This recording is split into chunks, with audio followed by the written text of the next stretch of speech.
This is the Hagmann Hagmann report for today. It is July 8th, 2015. We're coming to you live from the studios of the Hagmann Hagmann report here in Northwest Pennsylvania.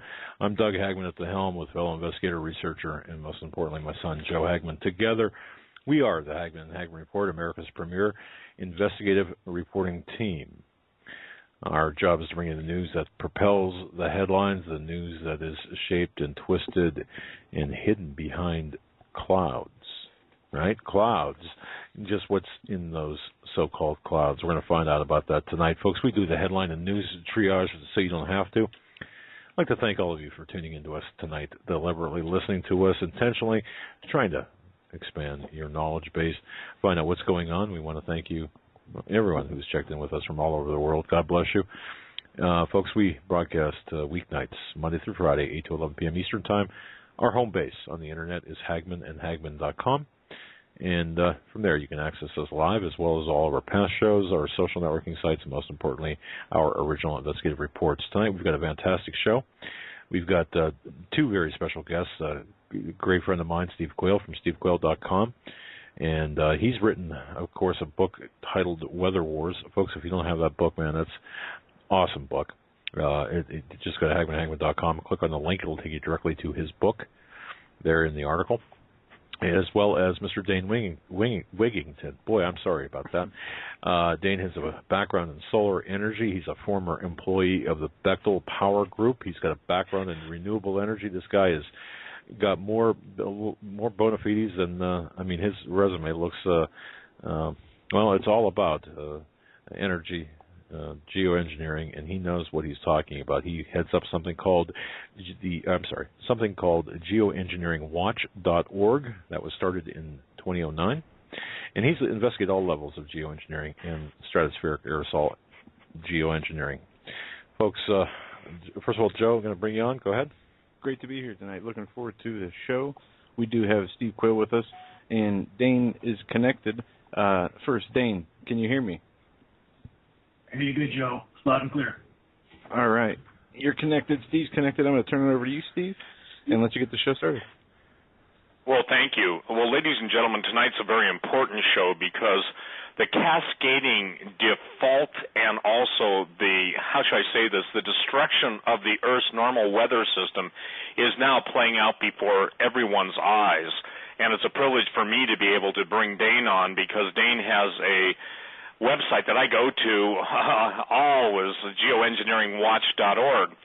It's really tough to get people to understand, Doug and Joe and listening audience, that this has been going on for some time. And when you use the term geoengineering, we're dealing with weather warfare, and it is the most widely used covert weapon of the power structure, and I believe it's going to lead to our destruction. I believe Dane does too. So, Dane, nice having you on. I just want you to basically take it from where you'd like to take this thing systematically. When you need a break, give it over to me or Doug. But this is one of the most critical issues. You know, I think it's important, Dane, that people understand. When I started on talk radio 20-some years ago, 3-4 years ago, whatever it was, I started talking about chemtrails and basically weather wars and the weather modification on the planet, and people thought I was from another planet. You talk about not getting it or not wanting to get it, but tonight we're going to talk about it. We're going to talk about it in a scientific way, in a practical way, but I think that it's critical for people to recognize they are now reaping the whirlwind and the total devastation that is designed to be a weapon against them. Go ahead, Dane.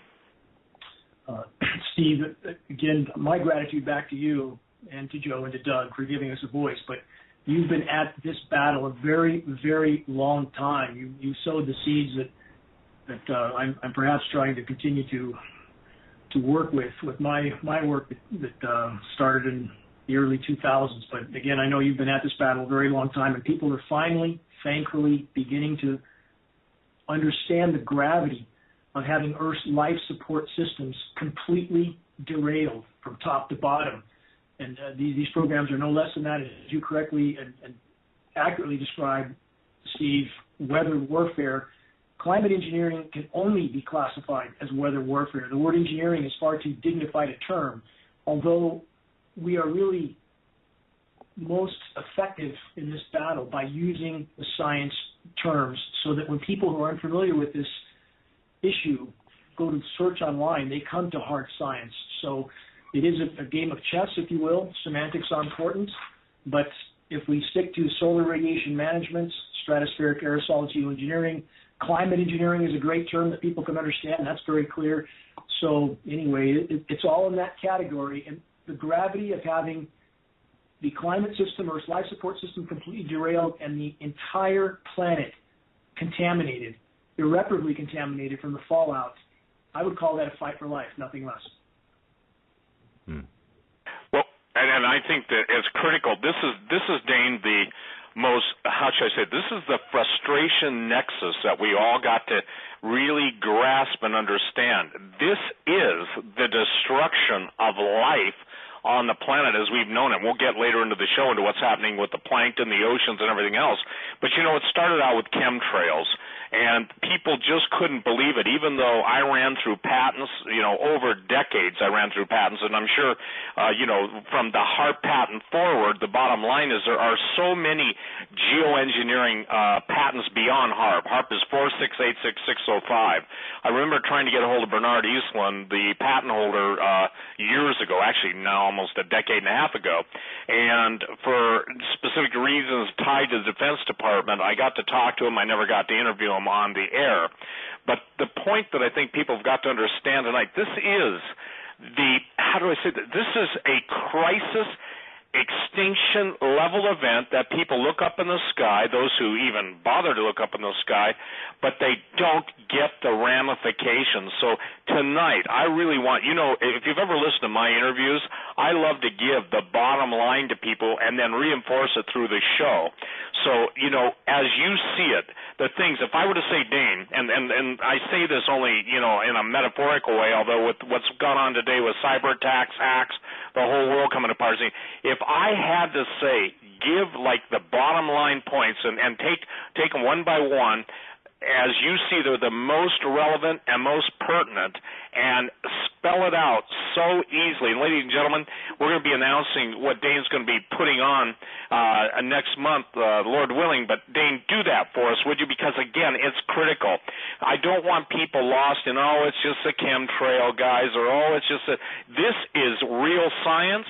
You are a solar engineer. You have noticed the decrease in solar energy, and it's affected the solar industry, but please give the most pertinent bottom line, because again, then we'll reinforce those points if you don't mind, you know, because again, you are doing this on a daily basis, probably hourly basis, knowing you, and the thing is that people have got to get it. This is their life. This is not a scientific treatise on, you know, arguing the points of geoengineering. It's gone on. It's going on. You can read all the patents. The patents are more dire than the events that people really even begin to grasp. So will you do that, sir? And again, you take as much time as you need. When you need a break, give it back to whoever you want to give it back to, me, Doug, whatever, Joe. But please take it from there. Steve, to fortify what you're saying, and for those that don't take this seriously, let me give a few facts and figures, then I'll get on to the event that we're planning in August or putting together right now. For starters, in the last 500 years, statistically, mathematically, Earth's biomass has declined by as much as 75%. That means 75% of the living organisms, living matter on our planet has disappeared in that 500 years. That's plankton, grasses, trees, everything alive. That's an incomprehensible reduction. In the last 40 years alone, statistically, human populations have doubled. Global wildlife populations have declined by nearly 60%.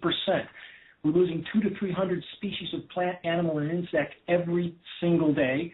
We're in the sixth great mass extinction right now. Today, the species extinction rate is 10 to 15,000 times background rates. Statistically, that's a virtual free fall. So for those who don't take this seriously, they will soon. We have ecosystems collapsing around the globe right now.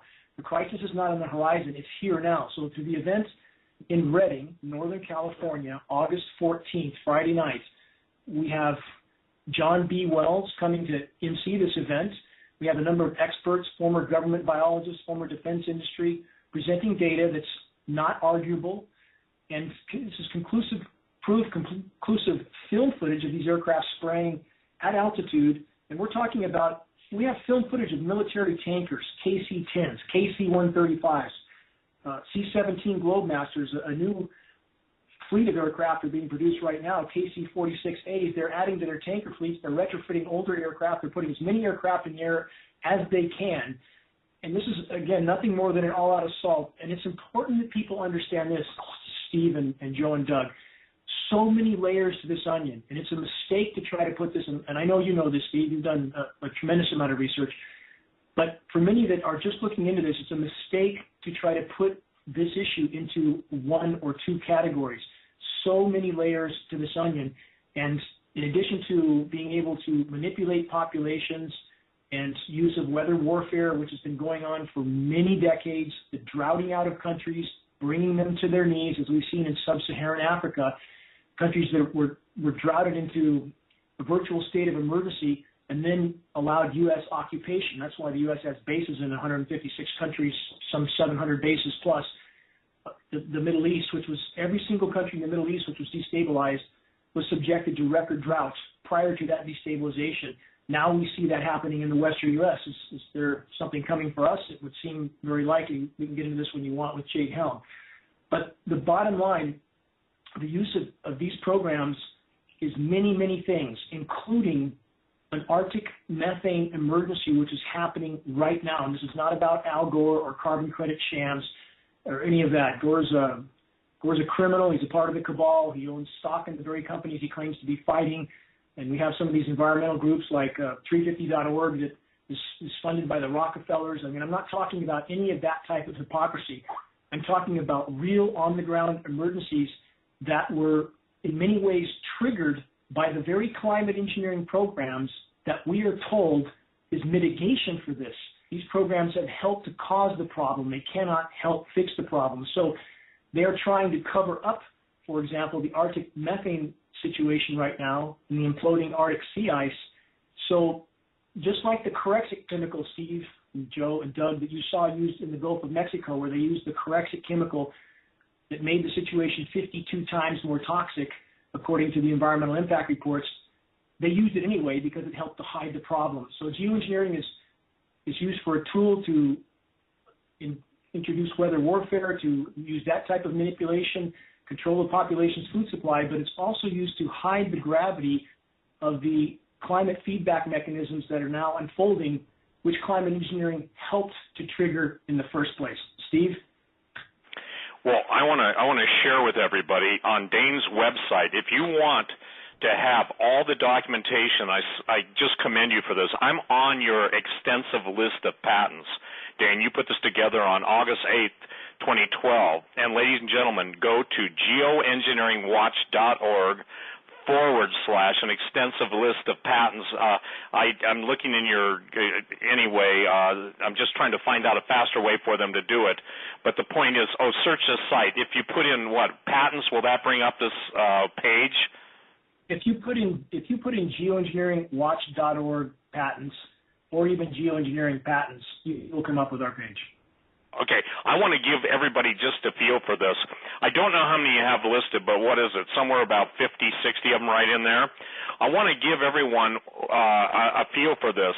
In 1951, you think Dane is on a wild goose chase? Listen to this patent, okay? It's U.S. patent number 2550324A. And this is fascinating because a patent is process for controlling weather. Now, I'm only going to read some of the claims, and I've got a patent or two, and I know what you have to claim, you have to demonstrate. So here's the deal. This invention this is the sixth claim, this invention relates to a process for affecting changes in weather conditions, and more specifically to a process for dissipating clouds and fog by clearing the atmosphere of moisture particles that are large enough to be visible, yet not large enough to fall out of suspension in the gases of the atmosphere. The overall object of the present invention is directed to the control of weather conditions generally. And it says another object of this invention is the control of weather by dissipating typhoons, hurricanes, and other storm centers by the dissipation of convective clouds forming the weather phenomenon. So just as, Dane, you put up the process for controlling weather, I would say this. There is no human rational thinking or let's just say this hybrid that could deny this if they will just be honest enough just to read the claims of the patents. Now, all of this is directed at one thing, and I believe it is total control and the ultimate destruction of 6 billion people on the planet. I agree with Dane wholeheartedly. Someone says, do you believe in global warming? I say, I believe in global warfare being exhibited and manifesting against the world population. And when you see California, and Dane, you live in Shasta, in the vicinity of Mount Shasta, Shasta County? Yes, sir. Yeah, so the point that I'm trying to make is, and Doug and Joe, I don't know if you guys have ever seen those patents, but I'd recommend, Doug, it might be cool just to link to that, because what we're talking about, and here's the thing, we're not talking about an emotional issue.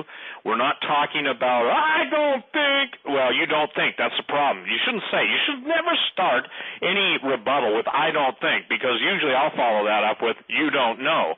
So when you basically look at all of these things, you're going to see the fact when I'm talking these things being all of the patents that have been filed with the U.S. Patent Office and are being acted on, there is no doubt. Now, Dane, when you present this type of evidence, and obviously we got 3 hours, so we can take our time, but when you present this evidence, it's beyond any emotional or, let's just say this, feel-good denial, is it not? It's absolutely beyond. When you have film footage of the crime happening, and we do, that's the end of the argument. We have film footage of these tankers that I mentioned earlier spraying at altitude, up close, nozzles visible. Steve, I know you've seen this, and again, you're with your book, Weather Wars and Natural Disasters, you covered so much of this data, but we have so much more film footage now that's surfaced in recent years.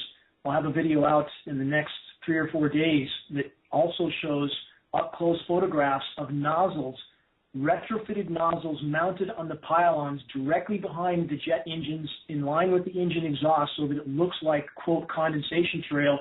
We have up-close photographs of these nozzles on commercial aircraft, photographs from a distance also so you can see who that commercial carrier is. And this is in line with Project Cloverleaf, which is the use of commercial carriers for these programs, not with the commercial pilots and crew involved, but the aircraft are certainly being used. So as far as people arguing this, again, we have photographs of the nozzles, photographs of the plane spraying taking place. We have too many lab tests to even begin to go into. The same material named in these patents is showing up on the ground. And here's a final point that we should all consider. When you have the entire climate science community saying we must geoengineer immediately, and they are obviously completely criminal in their lack of disclosure in that regard, but we have the Obama administration, John Holdren, his science advisor, all saying the same. We have the top U.S. military brass saying climate change, greatest national security threat of all, even though climate engineering has helped to bring us to this point. How can we possibly think they would not be engaged in these programs? And again, we have film footage of it happening. So denial is just that. It's denial. And those who deny these programs are simply burying their head in the sand, but their head's going to get ripped out soon, one way or the other. Steve. That is what the bottom line is. Doug, go ahead. Are you there, Doug? Yeah, sorry about that. What I was doing, Steve, I was actually putting up the direct link on our website under the Listen Live on the red side. Okay, I'm sorry. I didn't know that. No, I wanted to get that up there because it's so important. What a list that is. And if people, the doubters out there, and Steve, I just want to interject something here.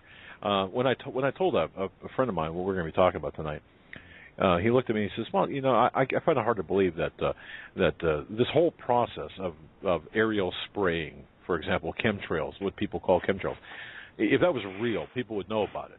And it took me aback but I remember being in that same position, thinking, oh, come on, until I got your book, Weather Wars, and then started researching what Dane had done. I was, I mean, the lie is so big, isn't it? the lie is so big, and it's a massive lie conspiracy. Well, it's the old statement, is it not, Dane, that don't confuse me with facts. My mind is made up to the contrary. Or is it that, do you think, and let me ask you this, because I'll go from the end time question or the end of the third hour question right now. Do you think that based on all your efforts and the amount of people that are finally getting it, do you think maybe there's too great an emotional toll to understand the ramification? Is that one of the reasons? I'm asking. I don't know, because it boggles my mind. If they can't lift up their eyes and see that the skies are being crisscrossed, playing tic-tac-toe, or all the symbolism or X marks the spot over targeted individuals, I think that there's something. The disconnect has to be so complete that when we get, let's say, 100 new people on a global scale, or however many people come to your website, I'm not talking that's not, millions have come to your website, but that finally get it. What has been the single most astonishing, if you will, human habit of denial that you've encountered, and are you seeing it lessening? Obviously, that's what your efforts are trying to do. Steve, you're exactly on target. This is simply a human defense mechanism. The notion that people are for themselves to face the fact that they're being sprayed and there's nowhere they can run from this, nowhere they can hide. And this is simply too overwhelming to their ability to cope in most cases. And it's a very primitive defense mechanism that forces people to ignore threats that they can perceive are on the horizon and not immediately in front of them, even though this threat is every bit as immediate as any other threat. But that is a primary defense mechanism for people to ignore this issue. And in regard to the level of the lie, which you spoke of a moment ago, and which Doug spoke of as well, the magnitude of this lie, of this quote-unquote covert program, which is really the largest elephant in the room, the whole condensation trail narrative is an absolute total lie. Almost without exception, we should not see condensation, quote, condensation trails behind any of these commercial aircraft and or military tankers. They all are fitted with high bypass turbofan jet engines. These engines are a jet-powered fan. 80 to 85% of the air that passes through these engines is non-combusted. By design, they are nearly incapable of making any condensation trail. And we have the film footage to prove even these short, bright trails are particulate dispersions. We have film of these trails being turned on and off. So again, we know the higher you go altitude-wise, the humidity drops prolifically. So we have very, very low atmospheric humidities, and they're getting lower. And this is a very profound fact. We see from the time we know these programs started in the late 40s, we see atmospheric RH, relative humidity, dropping.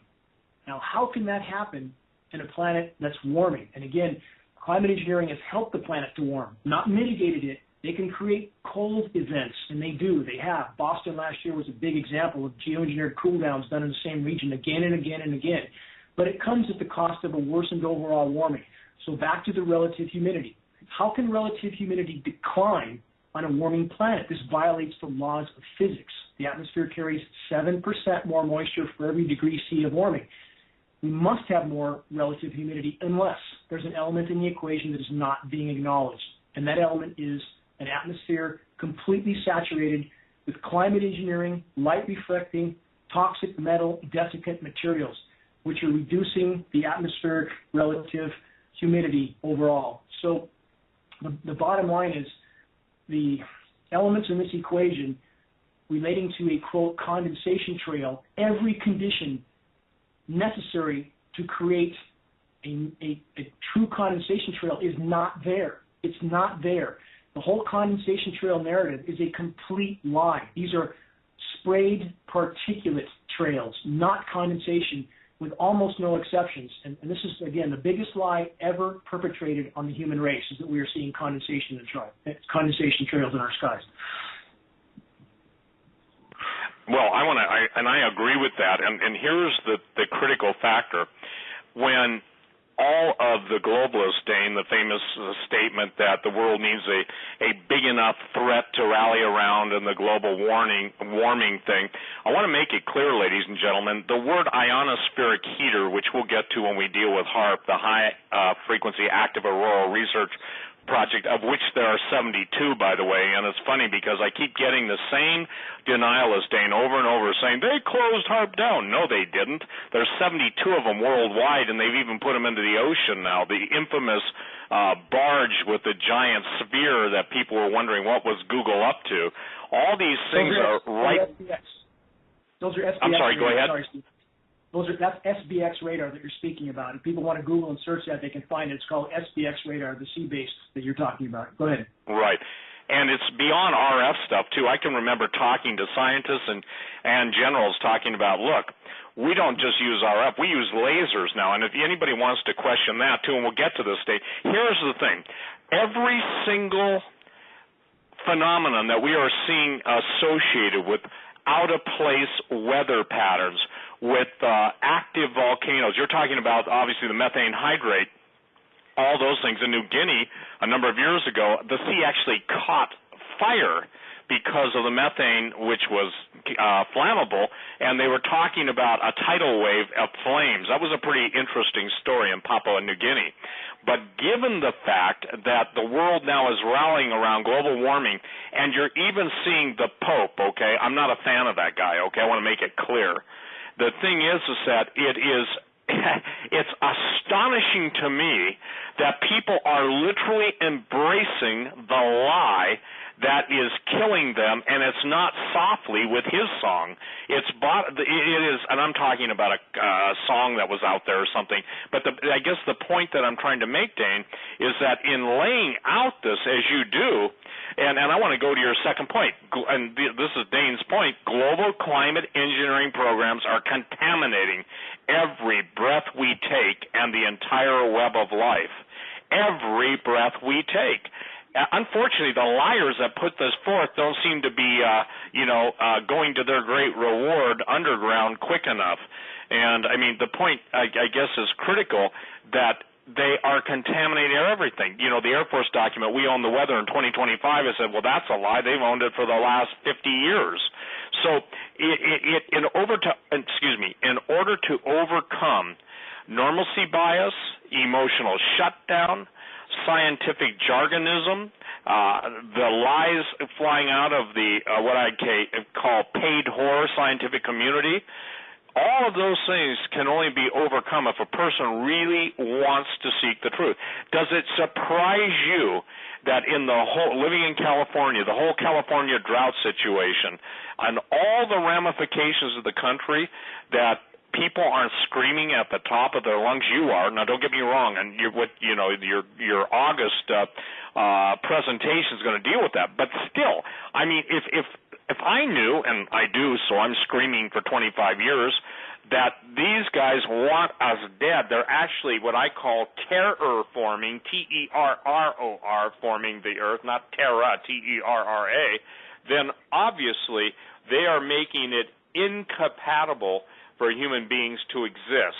And I don't think it should be lost on no one that weather is a forced multiplier, and weather warfare, even in the military's terms, and also the fact that what you're seeing in your very area is so absolutely in your face, prima facie evidence that these guys are doing this. They're pulling it off, even when they're spraying their chemtrails off the ocean, allowing the winds to blow it in, the westerlies to bring it into the U.S. and up and down the West Coast, and yet people are having all the diseases and everything that they're encountering, and early death, the premature. So given all that, Dane, at this point, what, and here's the million-dollar question before we go wherever you want to go, what is it going to take, in your opinion, to bust this thing wide open, knowing that the mainstream media is nothing but the whore mouthpiece of the very people? Those are my words. Don't get mad at Dane.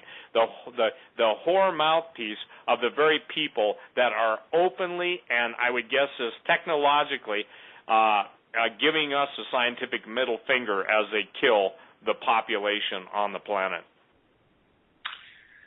First, in regard to your question of people waking up, and especially in California, given the fact that my presentations like engineered drought catastrophe target California going back almost 2 years with a presentation that said this would happen. It couldn't not happen if these programs continued. Same data I presented to the Lieutenant Governor of California in the state capitol in his private office with his top 8. I presented this data to them in the Capitol, and there is absolutely no question. They know this is going on. About 9 weeks ago, 10 weeks ago in the Capitol, one of many trips I've made there, congressional reps told me to my face, quote, "We all know this is going on. We don't know what to do."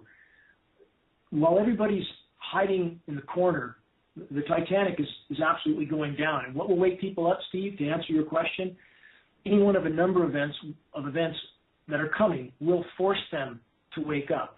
When they turn on their spigots and nothing comes out, and we're near that point. Lake Shasta is in my backyard, the largest reservoir in California, and it's not much more than a mud puddle at this point. And they are aggressively making sure the rain does not reach us. Last night and tonight in Northern California, strong push of moisture, monsoonal moisture, and we can see them on the radar aerosolizing this moisture, blowing it apart before anything comes down. We had flash flood warnings last night for Shasta County. With a few exceptions, almost nothing came down. Same thing tonight. If you're outside, I live in a very remote area. It sounds like a parade of aircraft going over, like you're at the end of an international airport runway. They are aerosolizing that moisture. And what that means is this. When you introduce too many particulates, and they can spray, a large tanker can spray 60 to 70 tons of nanoparticulates. It's an inconceivable amount of material.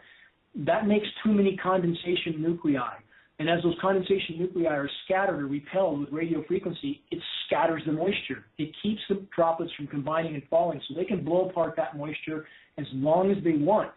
So bottom line is they have a noose around our neck. They control the flow of water. They control how toxic our air and water is. But when people can't get any water out of their faucet, that will force them to wake up. We're near that point.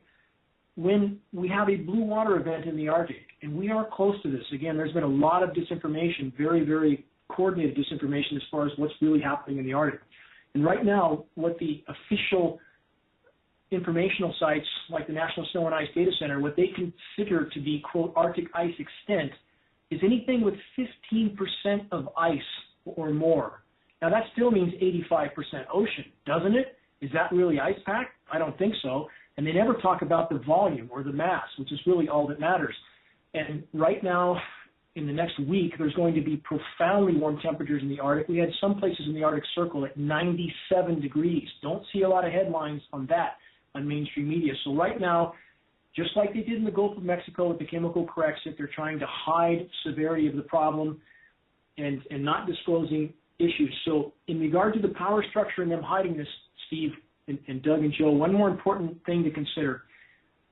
As the climate system blows apart, and it is, and now the power structure, who I think some of which arrogantly thought they could control these systems, they're realizing they have torpedoed the ship, and the ship is going down.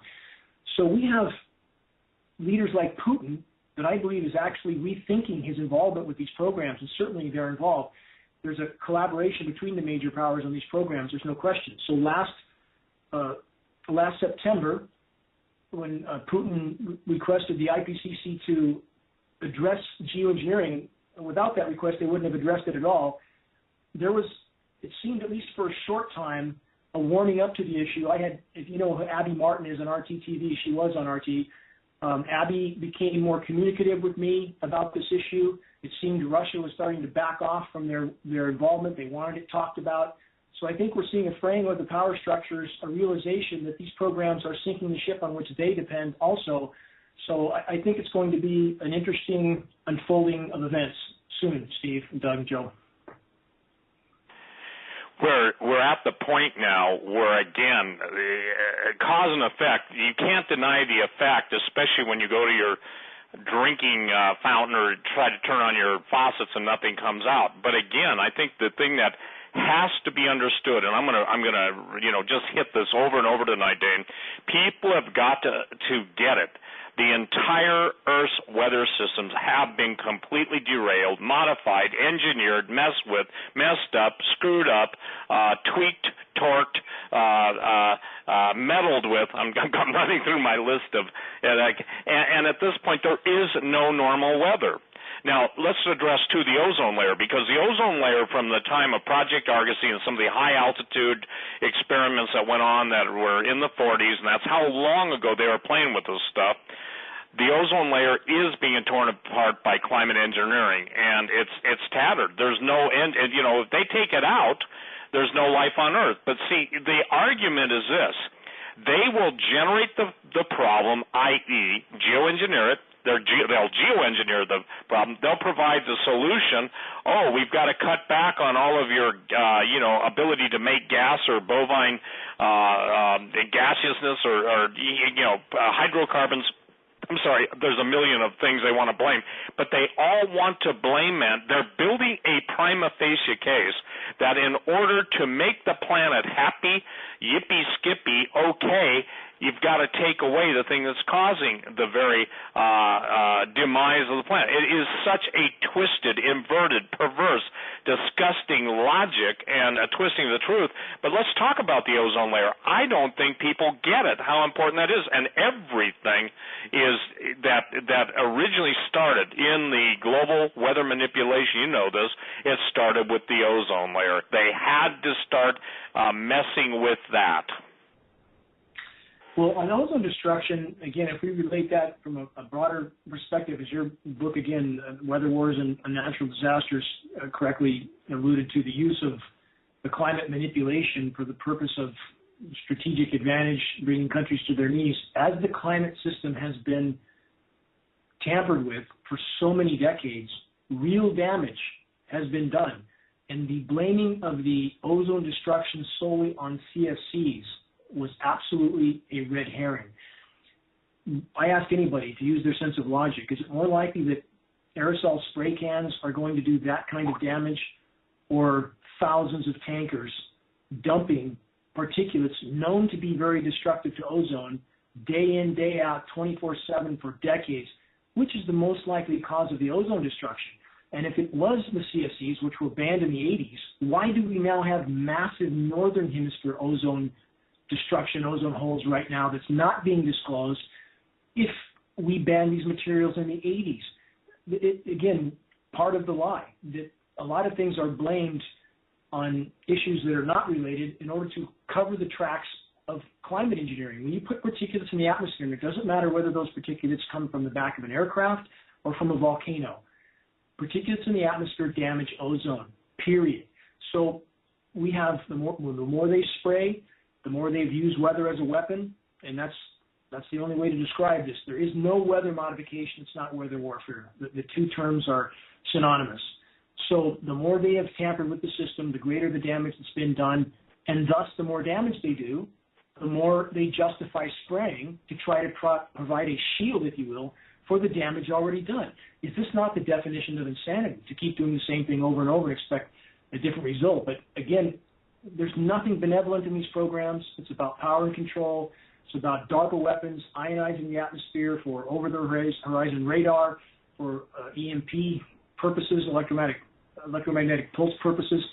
So many layers to the onion, none of them for the common good, all of them destructive. And again, this is imperative that people understand in an overall context.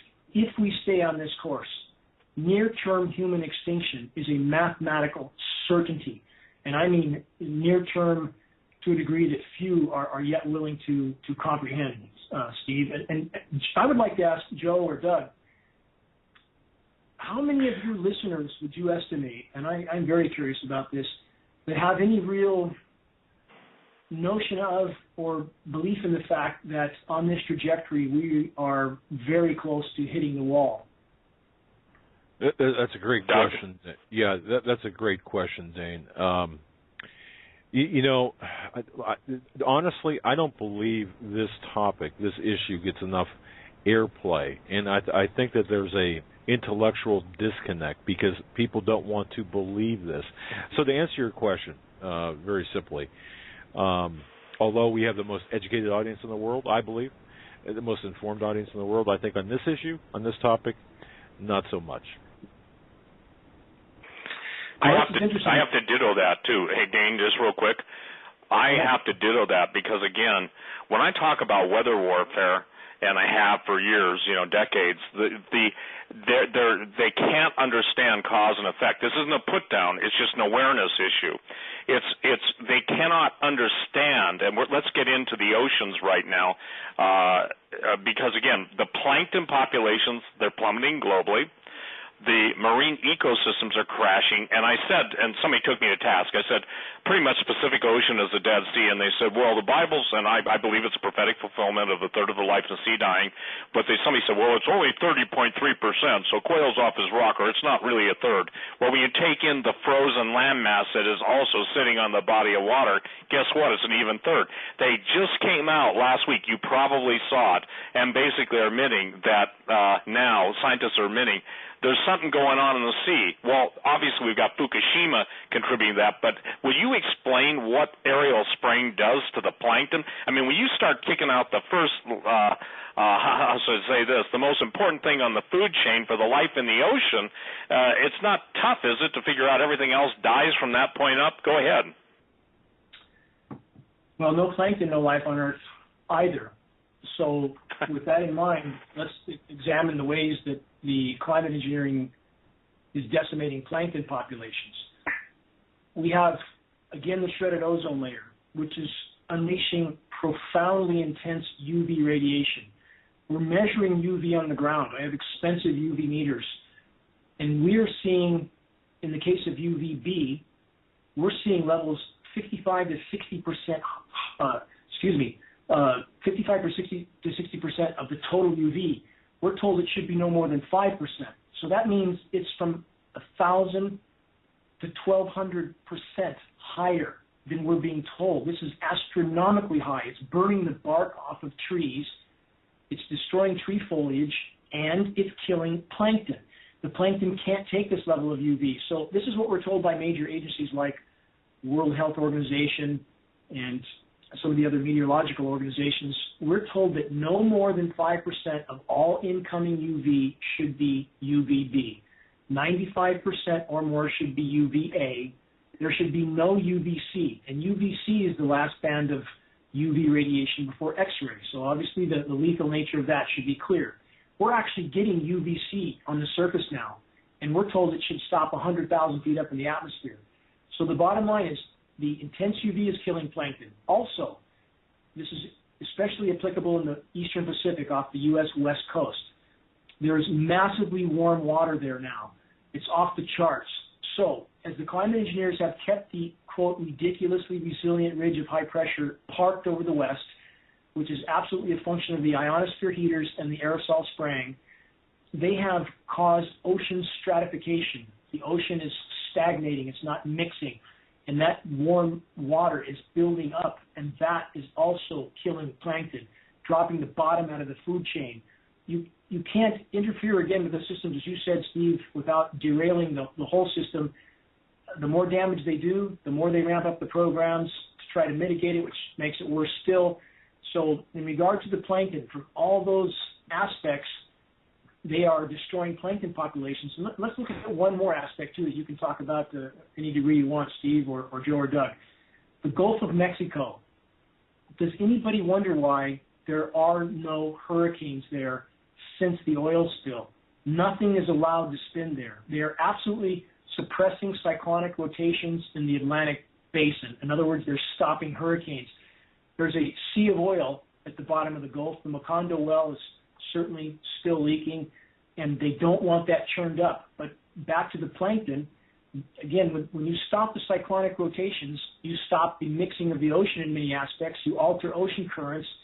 So it just becomes a larger and larger domino chain reaction of downstream consequences from everything they intervene with. So the ocean stratification, again, is a huge issue. The fact that they're suppressing hurricanes in the Atlantic basin to hide earlier crimes like the Gulf oil spill. This is just a massive game of atmospheric tug-of-war, weather whack-a-mole, and the more they intervene, the more they have to intervene to try to mitigate what damage they already did. So all these things are connected, but plankton populations, Steve, globally are down now about 50 to 60%, and plankton supplies over 50% of Earth's oxygen content, which is also plummeting right now. So again, from every angle, climate engineering is sucking the noose around our necks. Yours, Steve. Well, I think that people need to understand too. We've got coral reefs being destroyed all across the planet, and with what's called coral bleaching, we're seeing every single aspect of unique ecological communities in the ocean, on the land. We're seeing it all being destroyed. And Dane, let's get into what the compounds that they're spraying, barium, aluminum, all the different compounds that they're spraying, because I got an email tonight after we announced, or Doug announced tonight, linked to his announcement for the show tonight, that, has anybody ever tested the chemtrail resin? I'm not trying to make fun of that person, okay? But yes, it's been done so many times, and it's above a lethal dosage. It's above the EPA minimums. But would you take the time to run through in this section, I think we got another 14 minutes or so, just the barium, the aluminum, and all of the different contaminants and why they're using those specifically? Yeah, happy to. We've done a tremendous amount of testing. In fact, I think as Doug said earlier, that he initially had a hard time believing these programs were going on, as we all did. I certainly myself had to prove it to myself before I spent the last 12 years of my life dedicated to this issue. So in regard to the materials, when I first started to test for this, because I knew losing 60 to 70, 80% of my solar power uptake from my fully off-grid home from these aircraft trails, clearly something was going on. I researched the primary elements, being aluminum and barium, and there are other metals involved, which I'll go into in a minute. My first lab test here of 7 parts per billion of aluminum was already high, given my location. I'm not near industry, surrounded by forest. I should have, if anything, less than 1 ppb. I had 7. The preceding tests escalated as much as 50,000, nearly 50,000% in the case of aluminum, up to 3,450 parts per billion. We're talking about toxic rain. So we've seen so much of this metal fall on us that in Shasta County and Siskiyou counties, we have the USDA soil pH baselines down to the acre. These are very extensive, expensive studies. I have the original studies here and the original mapping. We've seen soil pH changes of 10 to 12 times toward alkaline. It takes an incomprehensible amount of metal to change soil pHs, and that's how much metal has fallen on us. And when we consider what internationally recognized geoengineer David Keith said on the record, and people can see what he said, by the way. If they Google David Keith, Dane Wigington, they'll see my confronting him at an international conference where he made quite some damning statements. His goal of 20 million tons of aluminum nanoparticulates to be dispersed into the atmosphere annually, that's about 1,000 tanker loads a day, 24/7, 365 days a year, dumping into our atmosphere. It's an unbelievable amount of toxic material. So depending on what they spray, Steve, depending on the goal, whether it's to simply provide a canopy to disperse the moisture, there might be one particular mix involved with the spraying. We might see more aluminum, barium. If we see chemical ice nucleation, and we see that a lot, and for those that don't know what that is, it means they can chemically nucleate and turn what should have been a rainstorm into a snowstorm. And those who don't understand ice physics might not understand how this could be done. If you Google engineered snowstorms, you will see some of our articles from Geoengineering Watch with lab tests showing you what happens when you put chemical ice nucleating agents into a beaker of water or biological nucleating agents. Either or will freeze the beaker instantaneously. There are very profound things going on. So depending on the application of the climate engineers, we might see different metals, Steve. We might see more and copper in the ice nucleated material as opposed to more aluminum and barium in the usual solar radiation management mix. So there's a lot of variations, but all these toxic metals are harmful. You mix them together, it's more harmful still. A very lethal brew. And so whether people want to face it or not or believe it or not, their health is being affected, every single one of them. Doug and Joe, I'm curious if with any of your vast audience, I know you have a huge audience, I'm curious if any of the escalation in Alzheimer's is being discussed, the incomprehensible escalation in autism, respiratory mortality. Are your listeners, do you think, aware of skyrocketing numbers in these various arenas? I'd say, yeah. This is something that we've addressed from listener questions and from other, geoengineering subjects, is the heavy metal increase in the atmosphere and in the groundwater and in the soil, and it has been leading to crop failures. It's been leading to a whole host of different issues, health issues to agricultural issues. And I got to tell you this: we personally, I know. I mean, I've got family members suffering from Alzheimer's. I've seen, I've got friends who are family members suffering from Alzheimer's, early onset dementia, and increased rates of autism. Yeah, that every 5 years you see a new figure. It's increasing to an all-time high in children. I want names, Dane. This. Excuse me, but this pisses me off, and I'm sorry to say it that way, but if we're intentionally being poisoned, and I see personally, on a personal level, our family members suffering from either autism or early onset of dementia or Alzheimer's, I want names. I want to know why this is happening. I want to know who's doing this, why they're doing it, what kind of psychos we have out there doing this, and how in the world can they possibly justify this? On that note, and I'm going to back into a couple other aspects of what you just went over, Doug, but I had a dialogue with one of the architects of these programs. I had a congressional rep. The connection was made. I had one phone conversation and 2 email exchanges with an architect in these programs from Oak Ridge Labs. I published that, and your listeners can, if they search Dialogue with the Geoengineering Insider, they will see a transcript of that conversation. So to answer your question, what are they thinking? They think in bubbles, compartmentalized. They do not look or do not consider the overall consequences. So this was his perspective. He felt that I think he said something that was paraphrased, if some trees had to die in California for what the power structure believed to be the overall good, then that was what had to happen. He had no comprehension of the ozone destruction, no comprehension of the fact that upper air currents are being altered, which is altering ocean currents. We now have warm water currents pumping right into the Arctic, thawing methane. And by the way, there's enough methane in the Arctic to create mathematically a Permian-style mass extinction 1,000 times over. There's enough to kill us all many, many times over. It's releasing now. If it continues, it's game over. He didn't see any of that. None of that was on his radar. He's simply in a compartment. So there are very few that understand the total ramifications, and those few, I would argue, are clinically insane. And that's not a metaphor. It's a statistical fact. 4% of the population is clinically psychopathic. So we have these people in power, and there's a common thread with that form of psychosis. There's a quote, and this is straight out of the psychological manuals, there's a near total lack of comprehension as to the consequences of their actions, even to themselves.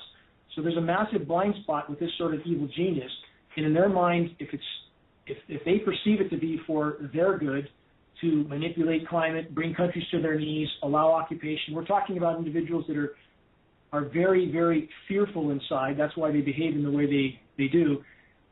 They must have total control at any cost. And so that's why they do what they do. That's why they go to the South Seas and blow up pristine islands to test their nuclear weapons. There is no sanity here. And in regard to them doing this to themselves, it's a question a lot of people ask, why would they do this to themselves? I would bring up Fukushima. We have one facility that may kill us all, and yet we have 30 more nuclear power plants on the books right now. Obama recently authorized $6.5 billion for 2 more plants in Georgia. I mean, there's no end to this insanity. So the bottom line is weather warfare used as a tool of power and control, and now at this point, climate engineering is being used to try to mask the damage already done, to confuse the population in regard to that damage by engineering cool downs over and over like they did in Boston. They talked about the record snow in Boston, but did they talk about the fact that there was 0% snowpack in the Sierras? 0 by spring? Didn't talk about that. So again, a lot of layers to this onion, none of them in our favor. And again, if we continue on this road, it's game over, period. Hey, Doug, what I would like to throw in is this. After 25 years, pretty much plus or minus, on talk radio, I only say that for perspective. I'm 64 next month, and so, that's a major part of my life, trying to get people to 40% of my life. But here's the thing. They're on record, and you know this too, Dane, all of the most powerful elite want the planet's population taken down to basically 500 million, the Georgia Guidestones, all of Prince Philip, Cousteau. I mean, you can just go on any internet search and type in mass extinction, but this is a manufactured. In essence, they want to kill off everybody, and you used the word. At the end of the day, whether they're psychopaths, whether they're just the greediest bastards in creation, and that word I use it in the context that they are, the idea is that they hate humanity. So while they think that they may exempt themselves, they are absolutely contributing, and I make no bones about this. This is why, and the words of Jesus when he said, if the days weren't short and there'd be no flesh left alive, these individuals are after global destruction of all life except them. Well, that's the ultimate control. And I was just, again, looking at all of the different things on your website. Ladies and gentlemen, I think that everybody's got to go back to the University of Geoengineering. And I'm serious about this. If I just look, and Dane, I'm still on the extensive list of patents, okay? I mean, if Veterans Health Department official speaks out on climate engineering dangers again. International known doctor addresses a dire climate engineering issue. Monsanto, and most people refer to them as Monsatan, chemical assault against love of life. Shasta County update on heavy metal contamination, the legal ramifications. Mysterious extreme warmings of the ocean baffle scientists. It shouldn't baffle anybody. Do you remember, Dane, seeing the plan to actually melt the Arctic in order to be able to access the resources up there, primarily oil? Do you remember seeing that plan? I mean, you can go on and type it in.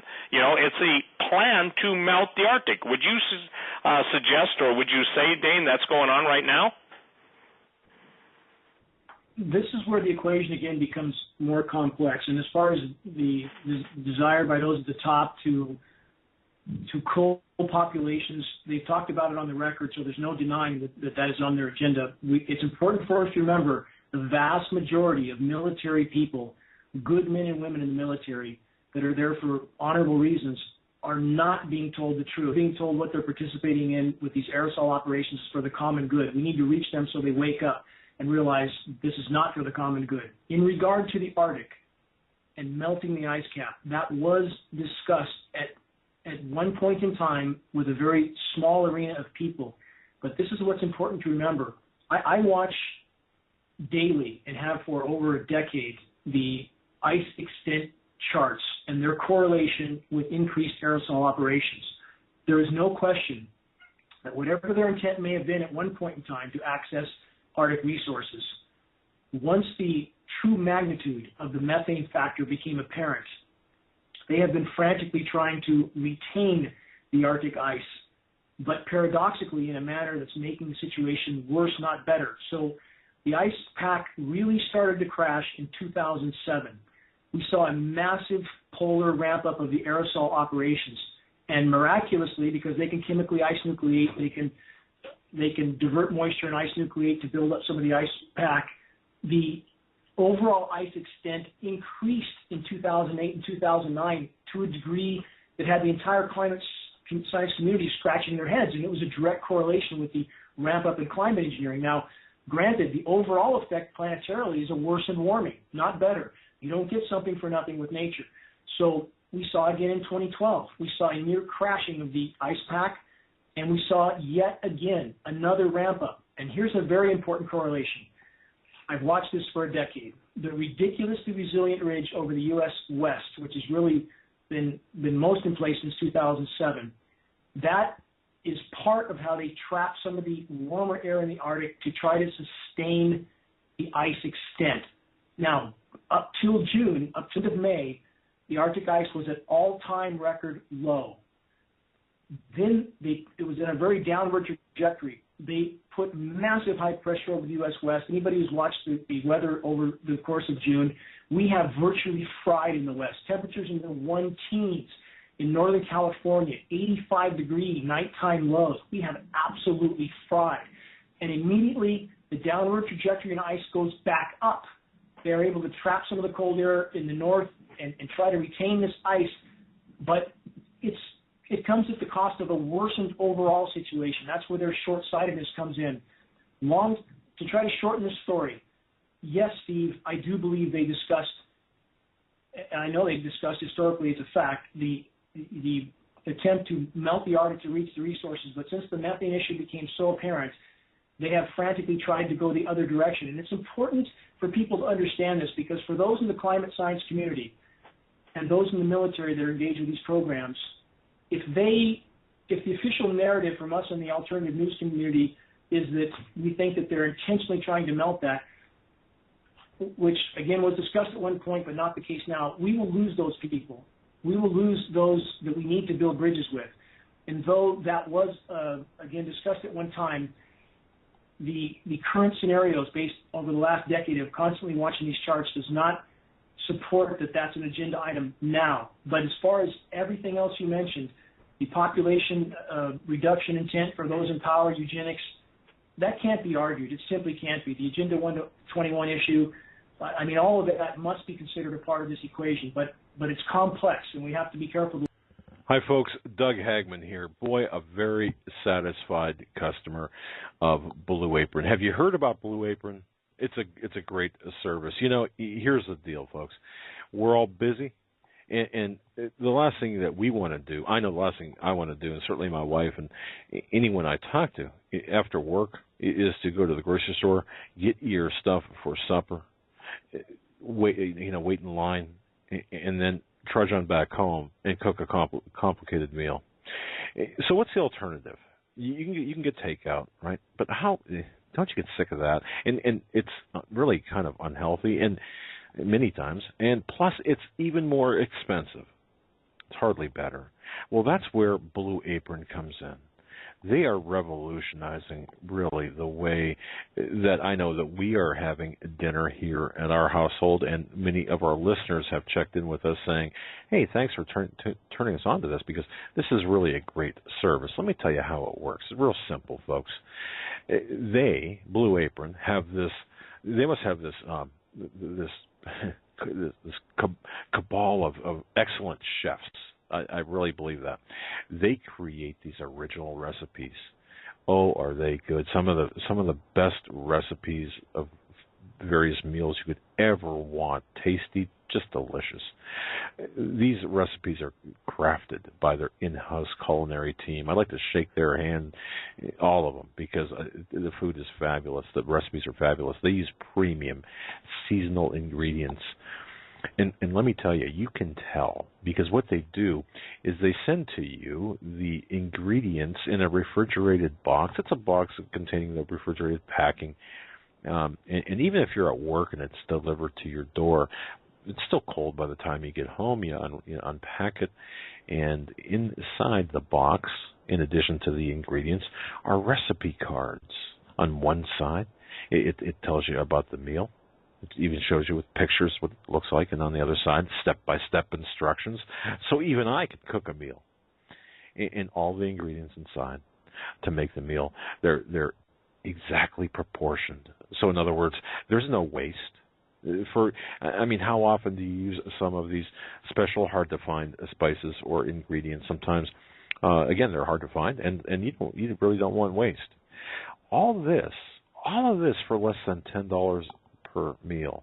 Again, Blue Apron sends you fresh ingredients, exactly proportioned out, making cooking healthy meals really easy and a whole lot of fun. And as Christians, we look for, and as family people, we look for reasons, or not reasons, but we look for the ability to spend time with our family members, our wives, our husbands, our children. What better way to spend some quality time by cooking meals together? I know my wife and I do this frequently. We love doing it.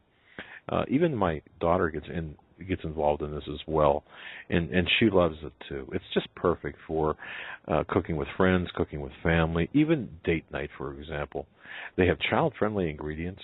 The whole family can eat well and have fun preparing meals together.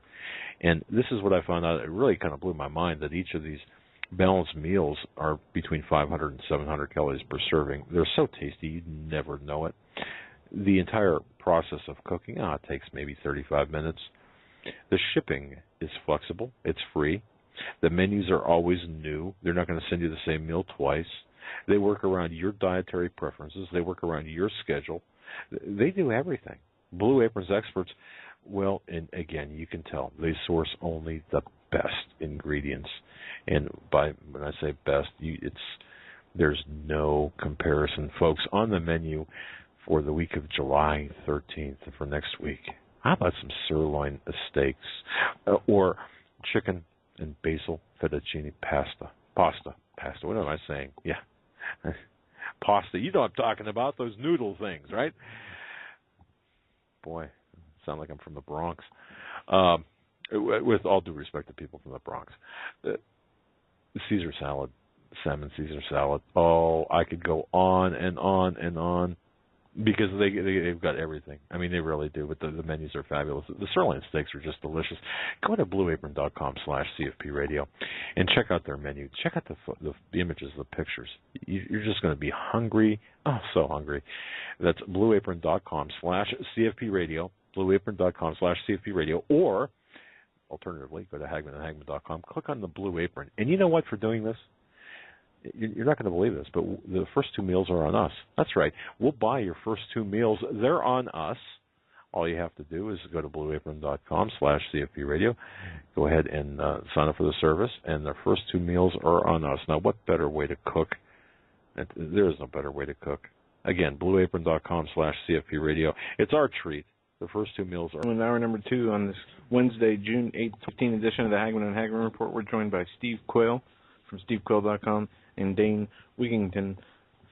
His website, is it geoengineeringwatch.com?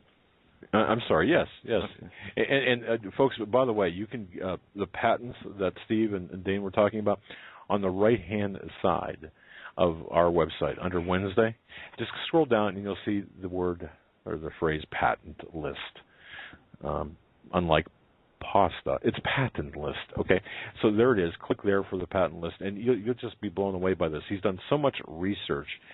I can't believe it. So yes, it's. I'm sorry. The website for Dane Wigington is geoengineeringwatch.org.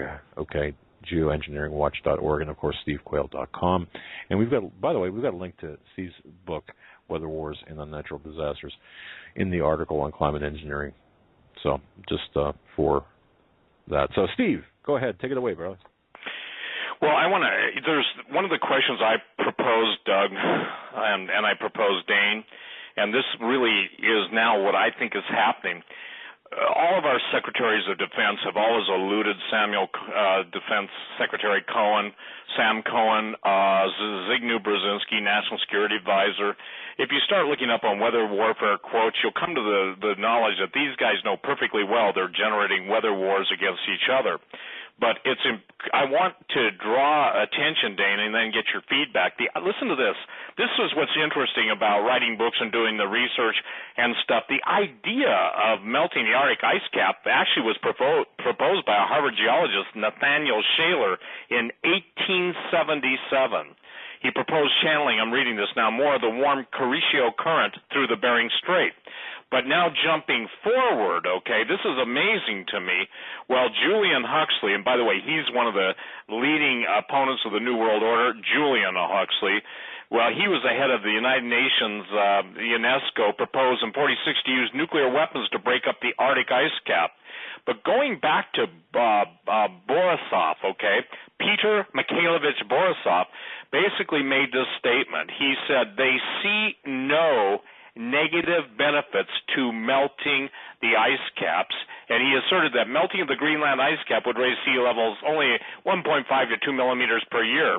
But the idea was, listen to this, he wanted to increase the rainfall worldwide. Now, obviously, he wasn't familiar at that point with all the geoengineering that's taking place. Now, here's my statement.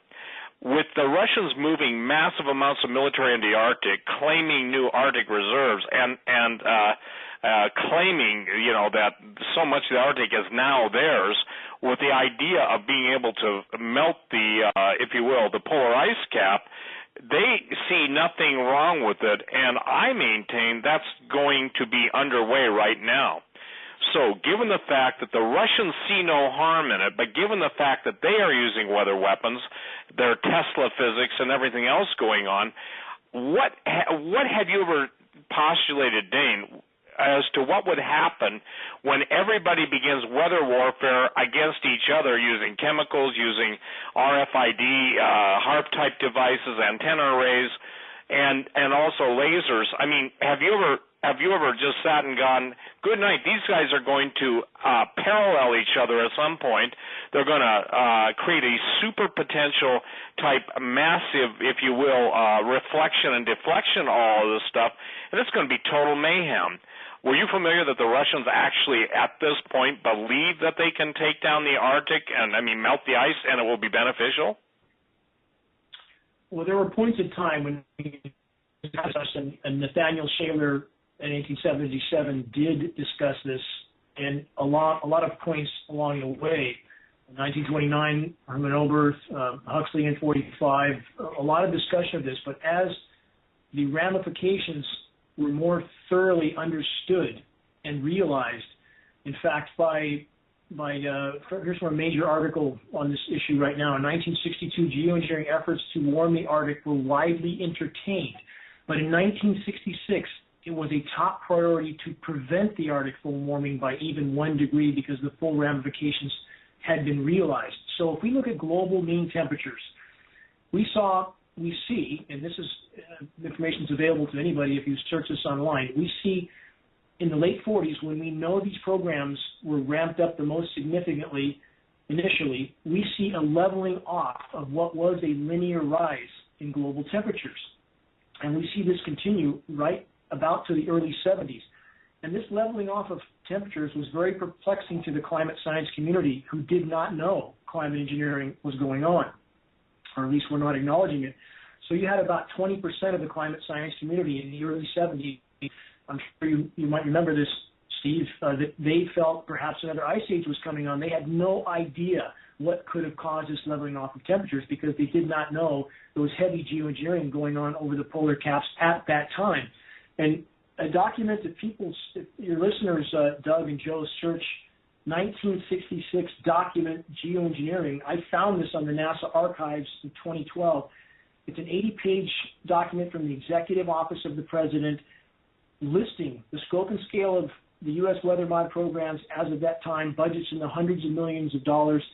And these are the agencies listed on the document that were involved. And this is an 80-page document: DOD, DOE, Department of Commerce, Department of Health, Education, and Welfare, Department of the Interior, Department of the State, Federal Aviation Agency, Council on Economic Advisors, Atomic Energy Commission, National Science Foundation, NASA, Department of Agriculture, Bureau of the Budget, Arms Control. It goes on. Universities: UC California, LA, Institute for Advanced Studies, MIT, University of Wisconsin, UC California, Livermore, Colorado State, University of Minnesota, Woods Hole Institute. It goes on and on and on. There are so many people involved with these programs. It is absolutely mind-boggling the level of lying and deception going on right now. All this going back to the Arctic again, back to your original question, Steve.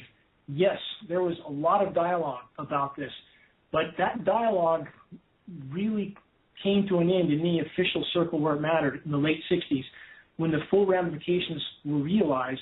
And in regard to sea level rise, it's rising exponentially faster now than the models in previous years showed. This has been publicized on peer-reviewed study recently. We're in much worse shape than people imagine already. Miami's pumping out every high tide right now. It's rising exponentially quickly. Right now, mathematically, there was probably 80 to 100 feet of sea level rise baked into the system if you stopped all industrial activity right now and all climate engineering right now. So, again, the paradox is this. Though we are being sold that climate engineering is a mitigation tool, all the data indicates climate engineering is fueling the fire, period. They can create cool-down events at the cost of a worsened overall warming. In regard to sea level rise, there's 21 to 24 feet of global sea level rise in Greenland alone. There's 197 feet of sea level rise in Antarctica. The rest of the year's glacier is about 15 feet, about 230 to 240 feet overall. So we are on that trajectory now, and the ramifications are going to be hard to hide for much longer. And one thing I want to point out, Steve, and I'm sure this will fit into everything we've discussed. Yes, they can create cool downs, which come at the cost of worsened warming, but they can and are also creating warm events. As I just mentioned over California, the ridiculously resilient ridge, we absolutely see higher UV radiation levels and higher heat when they are spraying a particular type of application that makes the skies silvery white. You don't see the horizon trails, you just see a silvery white sky, shorter bright trails, but absolutely spray. And people should notice the sky is silvery white. It's very easy to see. If you block the sun with your hand, you can see the big halo around the sun. It's becoming very common, and we see astoundingly hot temperatures underneath this application. It's almost a lens effect, and we positively see higher UV readings under this application of geoengineering. What does this mean? It means they are actually intentionally causing heat under many applications, we feel, in order to increase the strength of the high pressure in order to steer the jet stream. So again, it's one layer of destruction on top of another, on top of another. And yes, you have disaster capitalists trying to access the resources in the Arctic. Absolutely, don't argue with that. I would simply state that I believe for some time the power structure has realized that to thaw the Arctic intentionally would be an absolute death sentence for all life on Earth. And they have since been in damage control, but the damage control is making it worse, not better. Well, I absolutely concur with that, and you know, from the people when we do shows like this, Dane, Doug, and Joe, I'll get emails from Miami, and it's true the sea level is rising, but again, with atmospheric lenses. And, you know, maybe we don't get into the laser weather modification tonight, but here's the deal. The lenses act as just as you're burning paper, and this is something that people have got to understand. Did we not, Dane, just see some world record temperatures set in India? Maybe not as an ultimate high temperature, but a sustained temperature, India, Pakistan. I live in Montana, in Bozeman, Montana, and I just talked to a guy that I ran into a restaurant the other night who used to own a restaurant. And he said, Steve, I was up in the Flathead 3 weeks ago, and some of the water was 70 degrees. Now, Flathead Lake is big, and Flathead Lake is cool. But interestingly enough, that's the area of Glacier National Park. Talking to a friend of mine who's a helicopter pilot who flies me when I go up there to take aerial pictures, he said, man, it is so hot. Everything is premature. So your point is being taken, and that's, you know, that's basically right on the Canadian border, Dane, between Montana and Canada. So the point that I'm trying to make is that the cooking, that, you know, we've always heard that of cooking the books. Well, at this point, I think it's time for the goose and the geese who are having their, you know, what's cooked to basically recognize this is not normal. So I'm saying it's like these guys. They create a disease, okay? Then they provide the solution, but the solution kills you quietly over time, but you have to pay them to be able to keep you alive during the time they're killing you. And this is the whole argument, forgive me, this is the whole meaning behind geoengineering, in my opinion, okay, based on all the facts, based on all the testimony, based on all the statements, based on all the interviews. They exactly know what they're doing, and I believe in the unintended consequences being thrown into the equation. But at the end of the day, nothing gets more people killed faster than pretty much famine and disease. And when you've got famine, then obviously disease follows. So with what's going on in California, I'm getting back to my original question. I wish people could understand how important it is. The Central Valley in California is considered the the salad bowl, and obviously people who drink wine and like California wine, they're in for a real surprise. But the economic component of weather warfare, and this is what's happened. You started the first hour interview by saying, that our government makes weather warfare against other governments and other nations. Well, the people who now have the ability, primarily Russia and China, to challenge the United States in that realm are also spending horrific amounts of money against the United States in counterforce. And that doesn't even take into the ability, some of these patents talk about generating earthquakes and generating volcanoes. We've got, 50 to 70 volcanoes going off right now that have been dormant, many for thousands of years, most for hundreds of years, and that's within the same parameter of so many of the patents for earthquake generation and volcanism. So when volcanoes go off, obviously, let's talk about the ocean acidification going on, and also the sulfur dioxide that goes into the upper atmosphere. It's kind of, I would say this, it's a composite kiss of death.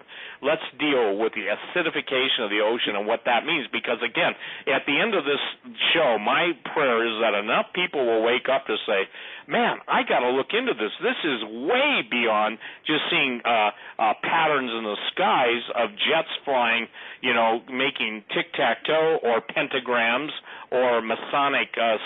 Somebody sent me an email tonight of a Masonic, what's it called? Two inverted V's. I can't even think of it right now. But the point being is, thank you. The point being that this stuff is going on. So, Dwayne, please address the ocean acidification. And let's just be blunt, okay?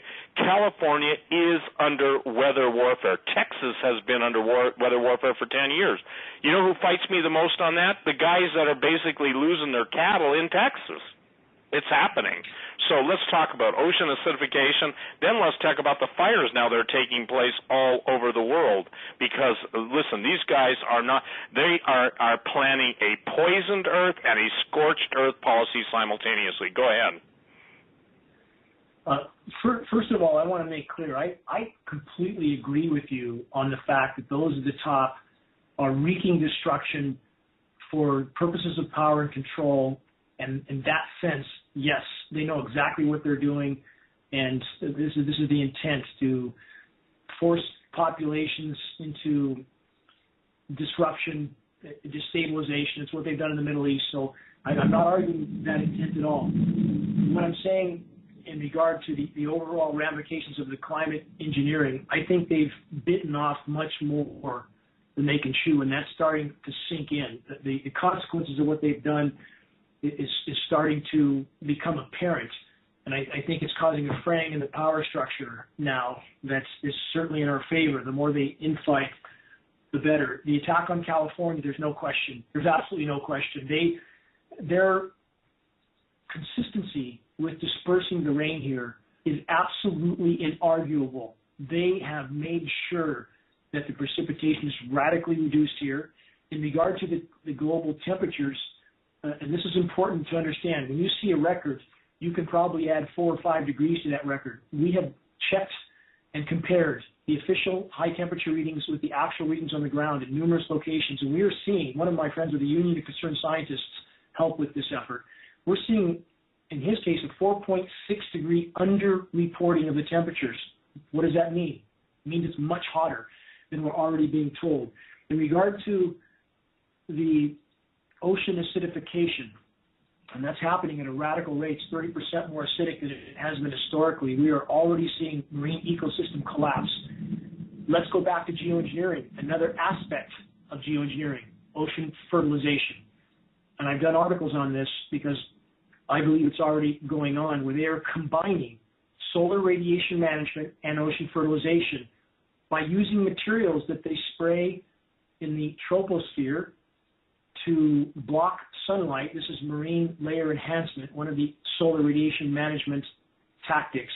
And when those materials fall to the sea surface, they are intended to cause ocean fertilization, plankton blooms, which further acidifies the ocean. This is where, again, The folly of geoengineering and ocean fertilization is a form of geoengineering to attempt to suck carbon out of the atmosphere and put it in the ocean.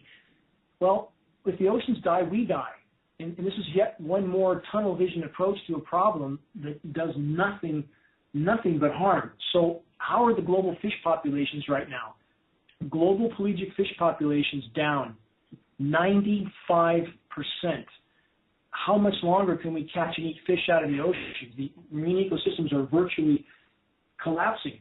In regards to the CO2 situation, and it's important that all of us look at this equation, not just of this or that, but it's multi-layered. So in the case of CO2, is CO2 necessary? Yes.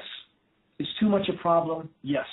And we're putting 100 million tons a day into the atmosphere, 36 billion plus tons a year. That is absolutely a problem. And although CO2 is necessary for plants, I would challenge people to search the fact that too much CO2 stunts plant growth. Too much heat also stunts all growth. In fact, photosynthesis does not take place at temperatures over 104 degrees. That's it. It's done. So there's so many ramifications. Again, water is necessary for life, but if we're 10 feet underwater, we're not going to live long. So a lot of aspects to all this. But your main point, Steve, do those at the top understand the decimation they are causing? Is that their intent to control populations, destabilize, cut off food supplies? Absolutely. I absolutely agree with you wholeheartedly. So we're talking about weather as a weapon. Doug and Joe, on that particular point that Steve made, which again I wholeheartedly agree with, for your listeners, the notion that the U.S. government would be using weather as a weapon to further control their own populations, what percentage of your listeners do you think could, if they looked at the data, accept that reality? Every listener who is intellectually honest, and I believe the vast number of listeners could accept the data if presented to them in an understandable format, the same way I could. You know, I had to come to this realization where I'm at right now, not by somebody saying, well, this is what's going on, but by intellectual discourse, like talking with Steve Quayle and talking with people like yourself and having you and Steve say, look, here is the evidence. And to answer your question, presenting the evidence, presenting the documentation, I think anyone with any degree of intellectual honesty would certainly embrace and accept that. So I hopefully that kind of a long answer to a yes or a simple question, I suppose. If I could pose just a couple examples, and then I want to hear Steve's take on this. But if our population, let's look at the nuclear detonations our government did. And they had our own soldiers stand out in these fields with a set of goggles on as if that would protect them and expose them to nuclear detonations. Let's look at Agent Orange. Do we really think that our government didn't know our troops on the ground were being irreparably poisoned along with populations? Let's look at depleted uranium, the ammunition our own army uses that caused perhaps 200,000 injuries with our troops' Gulf War syndrome. And I know a lot about this. I paid to have a Marine veteran speak on this issue in Northern California because I felt people needed to hear. All those people who drive around with a little sticker on their bumper saying support the troops that never did a damn thing to support the troops. I brought him here. I paid for several hundred commercial tapes on depleted uranium to try to help this community understand our own government doesn't give a damn about our own troops. That's another example. Let's look at 9/11, the first responders who were told it was safe to go back into that emergency site, and now they all have cancer. They absolutely knew that it was not safe.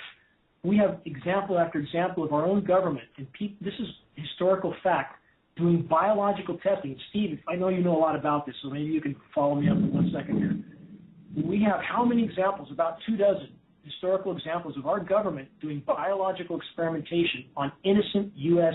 civilians. Steve?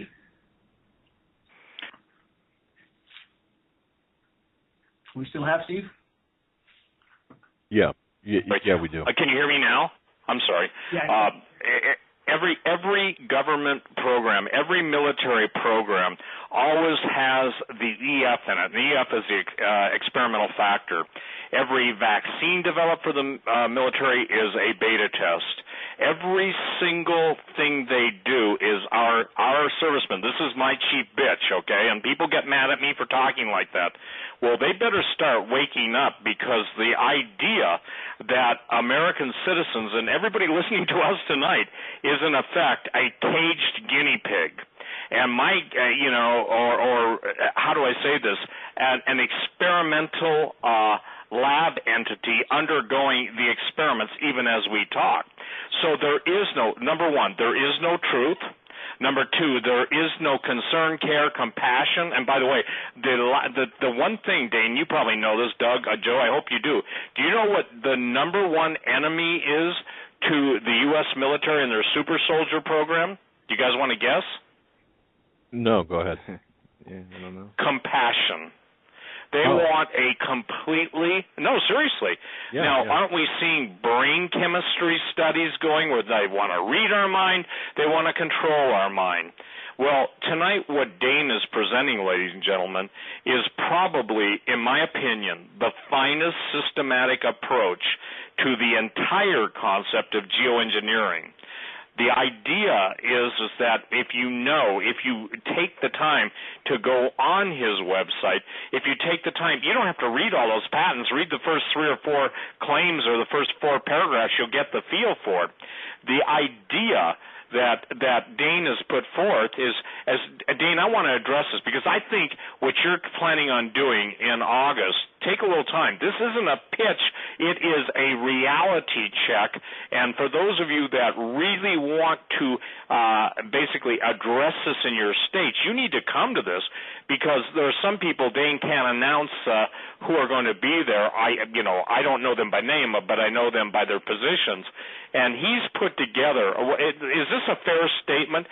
This is going to be your opus magnum in presenting to the world the most complete and concise information-packed, couple days that you've done. I mean, of everything you've done, you're making this the nexus point, are you not? Now take the time to share kind of what you envision for it, and then tell the people how they sign up or where they go. This is critical. Now, I'm going to be putting, ladies and gentlemen, on Doug will too, we'll be putting up on our websites all the contact information, but I said to Dane, and I stand by, I said, Dane, I want to give you $1,000 to basically help this out. I wish I could write you a check for 7 figures.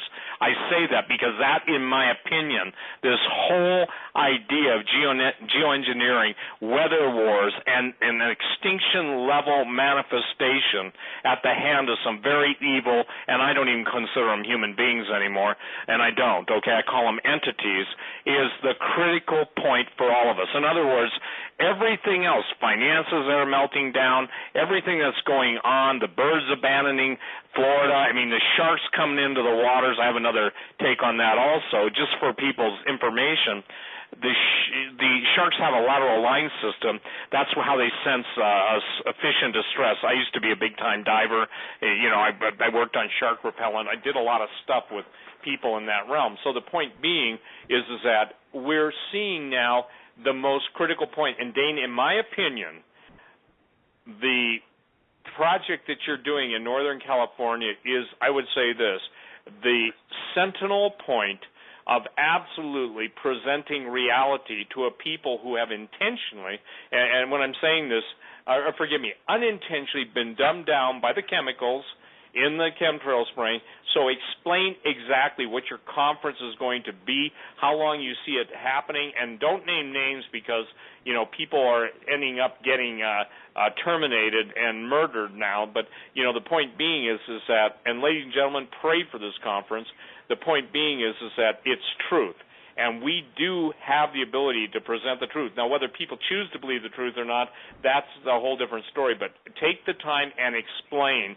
Cover it in detail until you feel that you've exhausted what's going to be taking place, or get everything off your heart, because this is critical. This is where the activist phase, the last thing we want, Dane, tonight, Doug, Joe, is people to say, well, isn't that interesting, and do nothing? Or isn't that interesting and say nothing? Or isn't that yawn, go get the TV remote and click on some, I won't say the word, some dumb donkey show, that simply entertains them, destroys their critical thinking, and fills their mind with trash where they can no longer critical think. So go ahead, Dane. Take your time. Spell it out. Tell people where they register, how they register, etc., if you would, sir. Thank you, Steve. Quite simply, we are at an apex in human existence right now. The purpose of this gathering in Reading on August 14th, and we will accomplish this in one evening, people are coming from a considerable distance, is to present irrefutable data to make clear to those that attend that based on all available data, it is a mathematical certainty that if we do not deal with this issue, we will soon have nothing left to care about, period. This is the battle for life that must be addressed. There'll be a very significant amount of materials there passed out for free to those that attend, commercial DVDs, color glossy two-sided informational flyers, tools that people can use to help us reach critical mass. And that is the main primary purpose of this meeting, to drive home the urgency and the immediacy of this issue, to have experts there that can make that point clear. Again, former USDA biologist, Forest Service biologist, Fish and Game biologist, former defense industry. I will be doing the most gloves-off, up-to-date PowerPoint that I've ever given, and we will absolutely provide the data necessary. And on the DVDs that will be handed out, there's about 4 presentations on that DVD, and they can be copied and passed out.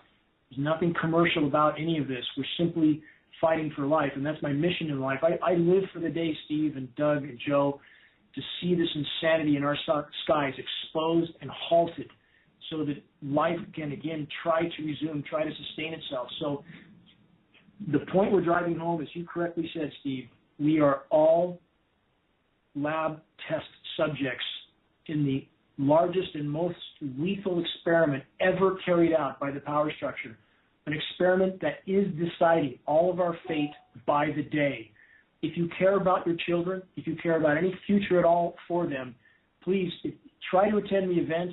And again, there is no entrance fee. There's nothing commercial about any of this. I've supported myself off my SEP IRA account for the last 10 years because the paradigm we're heading into, it's not going to matter. And that's what people need to realize. The paradigm we've all been told will happen, as Steve has already said a number of times through this broadcast, it's not going to happen. The golf game in 10 or 20 years is not going to happen. If that's what you're looking for retiring, I would argue you should put your efforts toward trying to salvage some sort of future for your children now, today.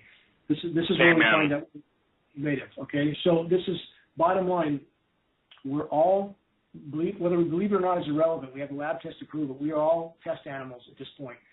If you care about any future, please help us sound the alarm. This event is the attempt to really get that out. It'll be professionally filmed.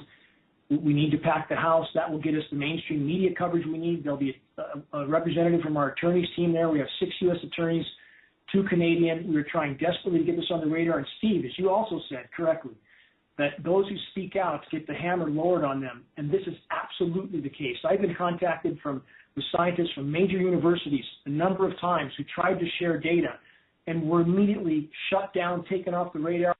One, I was told from a major university that she had been taken into a room twice and told, if you talk about this anymore, there'll be consequences.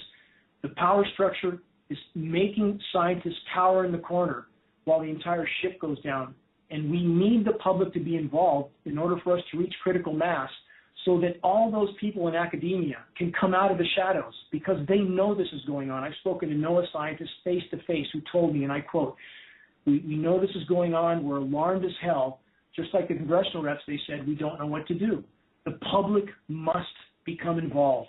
That's the purpose of this event, Steve, and I'm so grateful for your support, so grateful for Doug and Joe's willingness to air this out. So, again, my gratitude to all of you. No problem. We will, and as Steve said, we will be posting on our website, Steve, as well, all information for this event. And Dane, I was talking to Ken earlier, and certainly we'll have you back on to nearer the event to remind everyone. But let me slip in a question here, if I may here. Just a real simple, logical question, and perhaps this might be academic to most or some. But how do the powers that are behind this evil agenda, how do they expect? I mean, do they believe they're not? They're somehow exempt from the fallout of what's taking place, or how are? For example, you had mentioned about the increase in Alzheimer's and autism. How do they get around that? What do they breathe separate air than we do? Do they eat separate foods? Do they drink separate water? What's the deal? I would answer that question in a number of ways. First, we know they have methods of chelation that are not available to the general public. I've communicated with a Norwegian researcher that has been into this facility a number of times. The blood is pulled from the body. You're on a table for 2 days, and the entire system is cleansed. And again, this is a very expensive, exclusive method of chelation that is not available to the general public. That's one way in which they could exempt themselves from the temporary impacts of these programs. On the larger picture, again, we know they're digging in. The deep underground military bases, there's no speculation on this. We have photographs of the entrances. I've done presentations on this. The tunnel boring machines called moles. Some of these are 50 feet high. They are burrowing like moles all over the country, digging in.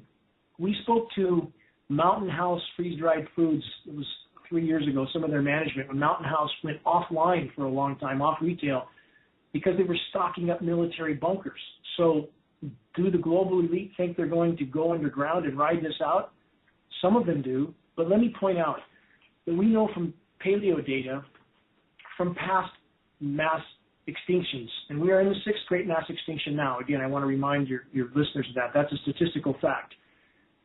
And during previous past extinctions like the Putnam event, the Paleocene-Eocene thermal maximum 55 million years ago, we had about a 10 to 20 million year equilibrium period afterward.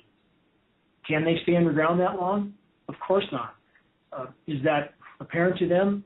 It doesn't seem to be, or at least they're still heading that direction. But I believe this, again, I do believe that although they are actively using these tools of nature as a weapon on populations around the globe, I do believe that more and more of the power structure, even at the top, is realizing that on this trajectory, they die with us. And as they realize that, I think we'll see a fracturing in the power structure. I think we'll see more and more military people waking up to this issue. I had a call about 2 weeks ago, out of the blue, from a U.S. Air Force general. Now, you don't get calls like that often. And to know that he was awake to this issue, following Geoengineering Watch, clear on the severity of what was happening, sharing it with his other colleagues that are also high-ranking officers, that was certainly a lot of wind in my sails, because the only way we can stop these programs, our only chance, is to reach enough critical awareness, back to the event in August, back to how critical that event is, to absolutely pack that house. That auditorium, by the way, seats well over 1,000. Again, there is no entrance fee. I simply need people to show up and help, to physically help with sharing the word, to getting the word out. That's what I need. So back to that critical mass of awareness. It's reaching that awareness that allows people like the general who called me to become awake, that then allows him to start to share that information with other military generals, so that we can break the machine down from the inside out, so that we can get the U.S. military, at least enough of them, our brothers and sisters who don't realize what they're doing, to join us in the fight against this insanity. All this is connected. Thank you, Dane. Well, I think, too, that people need to understand something. This goes back, Dane. Do you guys remember, Doug, Joe, and Dane, when the first zombie fascination started to be put forth into the public eye? it was about pretty close to, I think, 7 or 8 years ago where it really came on the scene. Now, I'm not talking about, the very first zombie movies that were out in Hollywood, in the late 60s, early 70s. But I think it's critical for people to understand that there is an attitude in the elite that everybody above ground is a zombie. By making everybody above ground after whatever conflagration that they imagine, whether it's biological, think of all the movies you've ever seen or heard or read about or watched on YouTube, or any of the video games, there's always a cataclysm involved. Out of that cataclysm comes a mutagenic species or an alien species that basically has a lust for human flesh, and we've seen it's the guys with the guns against the zombies who, if you get caught by a zombie or get bit, you get the virus and turn into a zombie. Well, what was going on through that whole thing was a psychological conditioning of the American public that there is a group that will survive, obviously the elite. And while they don't show them in deep underground military bunkers, some do, forgive me, but the majority of them usually are running for their lives in the woods, or finding an old abandoned warehouse, or finding a mall, getting on top of the roof and blocking the entrances into a mall. Okay, that's kind of a quick and dirty, and when I say quick and dirty, I don't mean obscene, I just mean overview of the zombie protocol. When the late Sue Bradley was alive, she did the most wonderful and extensive research on zombies. And it's on my website, stevequayle.com. It's in the upper top right-hand corner. But what's critical about this, Dane, what's critical about this, Doug and Joe, is the fact that it is the vilification of everybody above ground after an event. Now, Dane, you deal primarily with geoengineering, all the ramifications, the climatological, but the psychological vilification of people. It therefore gives the elite, if you are basically nullified, you're a zombie. You may not be eating human flesh, dragging your only good leg around with blood and gore all over you and, your insides on your outside. But what that was the presentation by the elite and to the elite that everyone above ground is zombies. Does that make sense to you, Dane, Doug, and Joe? Yeah. It does. It's conditioning. Yeah, it's conditioning. So here's the other thing, Dane. When I first started talking about chemtrails, the leads that I follow led to, hemoglobin, red blood cells. It led to not only chemicals, barium, aluminum, cadmium, all the stuff they put into the chemtrail, what I call toxic soup of death, but it led to biological, organic matter also being incorporated. And then the question became, and there are plenty of studies, both Russian and U.S. studies, that the radio frequency can change the mutagenic capabilities or the mutagenic characteristics of pathogens.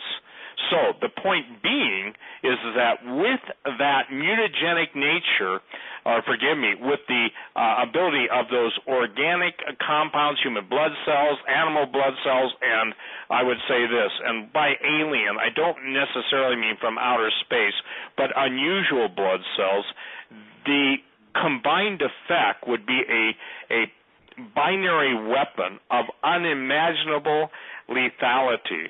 And so, Dane, in all your studies on geoengineeringwatch.org, how much of that, because obviously you've got the lines on Monsanto, we've got the glyphosate issues, we've got all the Roundup issues, you brought up Agent Orange.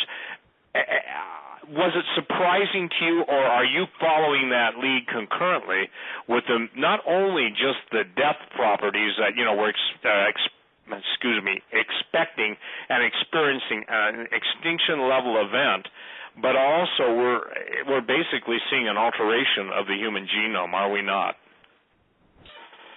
We are, and not just in the human organism.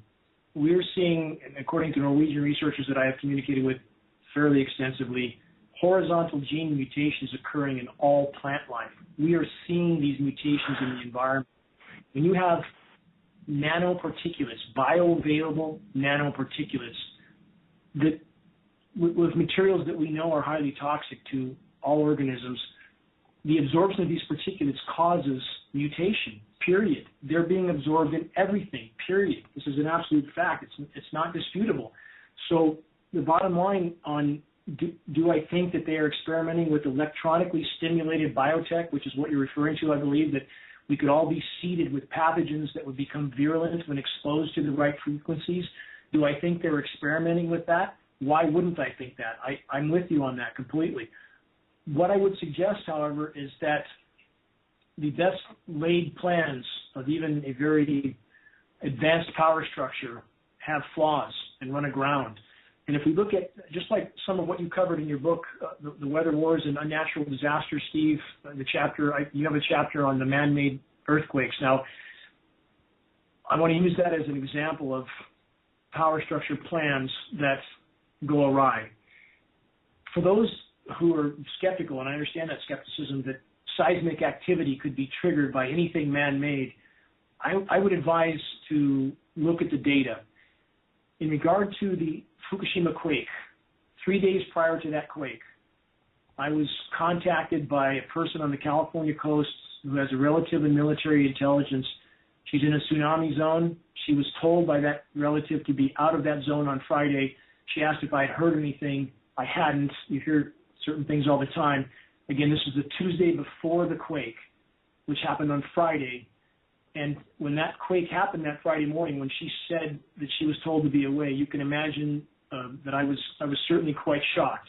Now, to add corroboration to this, when we have organizations like MIT, very, very internationally recognized research institutes, and your listeners can search this, Steve and Joe and Doug, that MIT noted extremely anomalous atmospheric heating directly above the epicenter in the days prior to the quake. Unexplainable atmospheric heating. Now, this is absolutely what we would expect if ionosphere heaters were used to trigger seismic activity, and we know from all available data that they have this capability. However astounding it may sound to people, the data back this up, that in a seismically sensitive zone, if you beam that much power into the strata, and we're talking about many billions of watts, it causes vibrations, and that can cause seismic activity. So given all that we know about that quake, and given acknowledgement from MIT, and given the fact that Japan was starting to ally with its regional partners before that event, and certainly after that event did whatever the U.S. wanted them to do, there's a lot of data to back this up, and I'll add even more. General Bert Stubblebine, the highest-ranking U.S. Army general to speak out about 9/11, I've had considerable contact with him, done interviews with him, and General Stubblebine has stated that his associates, still in the service, have stated the quake was intended, but Fukushima was not intended. So when you trigger 9.0 quakes, bad things happen. And now we have Fukushima that may kill us all. So this is the haphazardness of the power structure. And back to the electronically stimulated biotech, Steve, I would argue, just like geoengineering, which sounds like it's some exact, precise science, it's not. And although they are experimenting with this, and I fully agree with you on that, I would argue their results will probably be very haphazard at best, and that's in our favor. Your thoughts? Well, yep, and let me share this because, again, I have a little different take on it, Dane, and not to be argumentative, but there are multiple generals and multiple what I would call top-level scientists in black physics that said that there was a neutron flux created in the reactor. People can look that up. Basically, it's you amass a massive amount of neutrons and you aim them, focus them, get them into the mass. There was literally, I don't know if you saw it, Dane, Doug, and Joe, but there was a video taken that showed, and not just that this is not Project Bluebeam, but literally three or four shafts of intense energy going into the core. Did you see that, Dane? Straight into Fukushima? Yes. Let me share this, and I'll wet the whistle of everybody on this. Right now, more and more top secret aircraft that the United States has reverse engineered. Probably the best example is TR-3, Tango Romeo 3 Bravos, the triangular shape that basically have three lights and they morph into a single light. and seemingly vanish. From 4-star generals, I've been told that we've had invisibility, not the stealth technology, but true invisibility for a long time. So I believe that was a generated earthquake, and I also believe that after the earthquake, they got by with a little help from their friends above. Their friends above is who has the most to gain? Well, the answer is the Illuminati. Who controls, or the global, population destroyers? Who has the most to gain? They do. So whether that's true and provable to the average mind, I believe that. Now let's jump to something, Dane, because the plankton are eating plastic. They're feasting on the ocean litter, and now they're claiming that the tiny plankton are ingesting fluorescent plastic debris. They're showing it on video, and it's changing their genetic structure. So whether Fukushima provides, and again, Dane, you've got a background in science, obviously working for Bechtel, formerly working for Bechtel. You don't get hired by Bechtel if you're a dummy. I know people that have worked there. The point, and that is not flattery, it's just a fact, okay? I think people who are listening to you tonight know that you know what you're talking about. Therefore, that changing the plankton and the entire field of nuclear physics has been rewritten by an idiot press with all of the lethal doses of radioisotopes being totally neglected, totally denied, and all of the mutagenic factors that are affecting the Japanese children, the Japanese produce, whether you're getting, strawberries from hell, not even looking to form strawberries, they're growing to different sizes. The question I have, and I guess I'd like your comment on it, is seeing that Fukushima and the mutagenesis taking place, the ionospheric heating taking place, especially in the Midwest of the United States, where we've had all the horrific tornadoes and the websites that actually monitor the HAARP signals. And for the record, I am not talking just about Gakona, Gakona, Alaska. I'm talking the 72 ionospheric heaters that are distributed throughout the world that seemingly can use satellites to focus their combined radio frequency wave energy. What are your thoughts on that?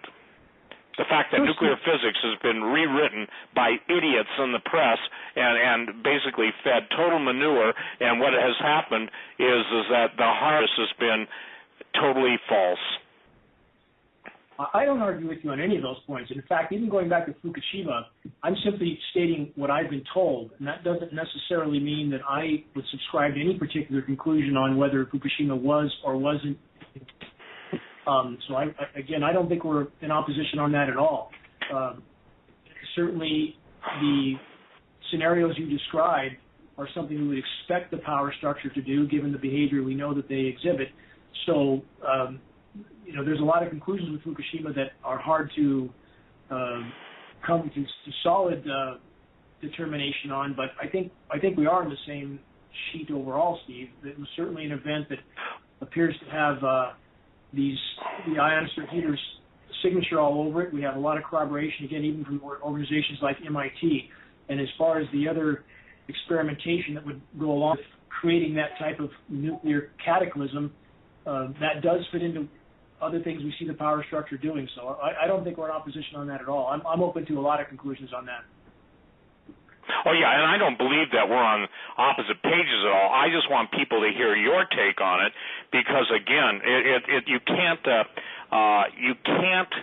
address one of the issues without all the issues. And remember this, even in the Communist Manifesto and even in the people that taught the current administration, their thought processes, it's to overwhelm the citizens with everything all at once. Well, let's take a break. And, Doug, do you want to take email questions for Dane? Is that okay, Dane? Absolutely. Okay, yeah, sure. So ladies and gentlemen, while we're on the break now, that's okay with you, Doug? Sure. Yeah, absolutely. Because I think the questions will And I'm sorry to say, the questions will be a beta test into how people are hearing what we're saying, and hopefully they're hearing what we're saying. So, ladies and gentlemen, feel free to send your questions to Doug Hagmann, or you can send them to me, and I can forward them. But send them to Doug. Doug can ask the questions, and if you've got any questions on this, because this is that critical, we've got another hour, so let's take a break and come back with questions for Dane. All right, and before I pop it to Joe, folks, just go to hagmanhagmann.com. Click on the Contact Us button, fill out the form, just put in the subject line question, and we'll get to it forthwith. That's hagmanhagmann.com, Contact Us, fill out the form there, and we'll read the questions on the air. We're going to take a quick commercial break. You're listening to Steve Quayle and Dane Wigington on this Wednesday, July 8th edition of the Hagmann and Hagmann Report. We'll be back for hour number 3 after these short messages. Stay with us. To our third and final hour on this Wednesday, July 8th, 2015, our guest tonight, Mr. Dane Wigington, his website, JewEngineeringWatch.com, and Steve .org. Quayle. .org. Yeah. And Steve Quayle from SteveQuayle.com. Both you can find on HagmannandHagmann.com. Yeah, let me start out with a question, Dane, to you. Okay, this is my question, all right? And again, pardon me if this seems pretty academic in nature. There are a lot of websites out there that appear to have answers for everything. Oh, the aluminum in the soil? Well, that's because they're testing where there's high aluminum traces next to aluminum fences, or you know what I'm talking about. The contrails? Well, of course, they're just merely natural effects of the emulsions from jet engines, and it depends on the atmospheric conditions, et cetera, et cetera, et cetera. You know what I'm talking about.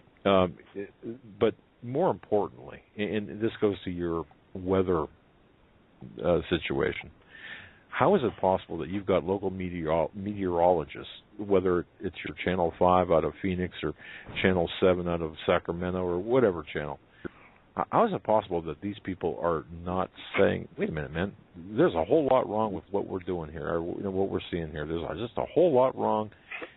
Where's the disconnect with the meteorologists on the local level? Your questions are absolutely valid.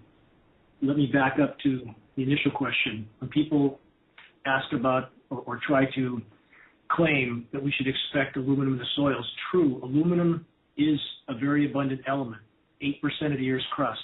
But this is what's most important. It does not exist in the environment in free form, period. It is always bonded to other elements. We have always, at Geoengineering Watch, always relied solely on precipitation tests for verification of what's raining down on us, because this aluminum does not belong in the rain. The soil's pH changes in Shasta-Siskiyou County in the last 10 years from this high aluminum rain, which, by the way, the pH value of this rain is 10 to 12 times higher than it should be. Rain should be about 5.6, given the amount of atmospheric carbon we have. We're seeing 6.6, 6.8. This is from the aluminum in the rain, and our tests of samples from rain with pH that high verify the aluminum. So those that say we should expect this are simply lying. And we've seen soil pH changes, again, 10 to 12 times toward alkaline in the last 10 years. If this was normal, it would not have happened in the last 10 years. We've seen a decline in aquatic and terrestrial insect life. In Northern California, listeners should listen to this. 90% decline in aquatic and terrestrial insect life. 90%. U.S. Forest Service biologists that I work with attribute this primarily to the aluminum exposure in the case of the aquatic insect life. There are a lot of factors affecting terrestrial insects, including UV. So let's progress on to the meteorologists. Quite simply, it's a very, very bad career decision to address this issue. It's that simple. We had word from a Fox meteorologist off the record. There was a connection that he was taken into a room and told, you do not mention this issue. I already mentioned to you what the university scientists have told me, that they were told. You simply don't address this issue. That's all there is to it. So we have a bunch of people trying to protect their paychecks and their pensions and their bubble of denial while the whole ship goes down. So it's that simple, Doug. It comes down to the fact This is a horrible career decision, and people are simply afraid to speak out because they all know that anything they say or communicate is being monitored. And let's look at one last example, and I'll turn the mic back. Let's look at the man who spoke out about torture in the U.S., John Kiriakou. Who's the only one to go to prison for the torture? John Kiriakou. That's the society we live in, and everybody knows it. Oh, okay. Well said. Hey, Doug. Yeah. I want, first of all, Dane, people are sending me emails, and a couple, Maggie and Bob said, where is the, meeting going to be held, and at what time and what day? We've talked about everything, but we got to give that out. They said they can get a whole couple cars full of people to attend it. So I don't think you've said that. We'll give the actual, but where and when and at what time? This is in Redding, California, which is Northern California. We'll post a flyer out permanently on geoengineeringwatch.org in the next day or two. Redding, California, Friday night, August 14th. Lots of places to stay in Redding. We're going to open the doors very, very early. We're going to have the doors open about 3 hours before the event actually starts so that people can communicate with some of the experts that will be there and not be rushed. And it'll be a very fast-moving and hard-hitting event.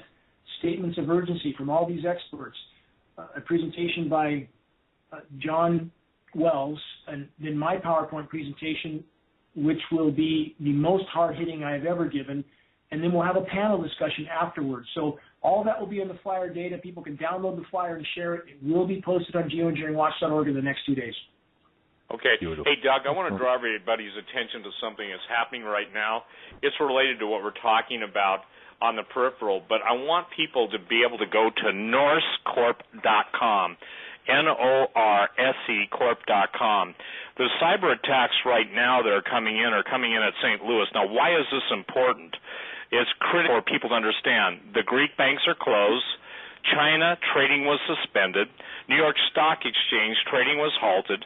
London, the subways were shut down. And in Paris, the subways were shut down. I believe it was United Airlines. It took them almost half the day to get their cyber attack happening, and the president made a point, and his cabinet members saying this was not a cyber attack. You can go on Norse Corp, NORSECORP.com, and watch it in real time. I'm watching it right now, not to take away from what Dana's talking about, but because I'm watching St. Louis get hammered. I don't know the attack. It will tell you the attack types. It will show you where it's coming from. And the attack targets, you want to bet you already know them. U.S. is numero uno. So, ladies and gentlemen, when you think about this, I know that there's sensory overload, but what happened today was not an accident. It was payback.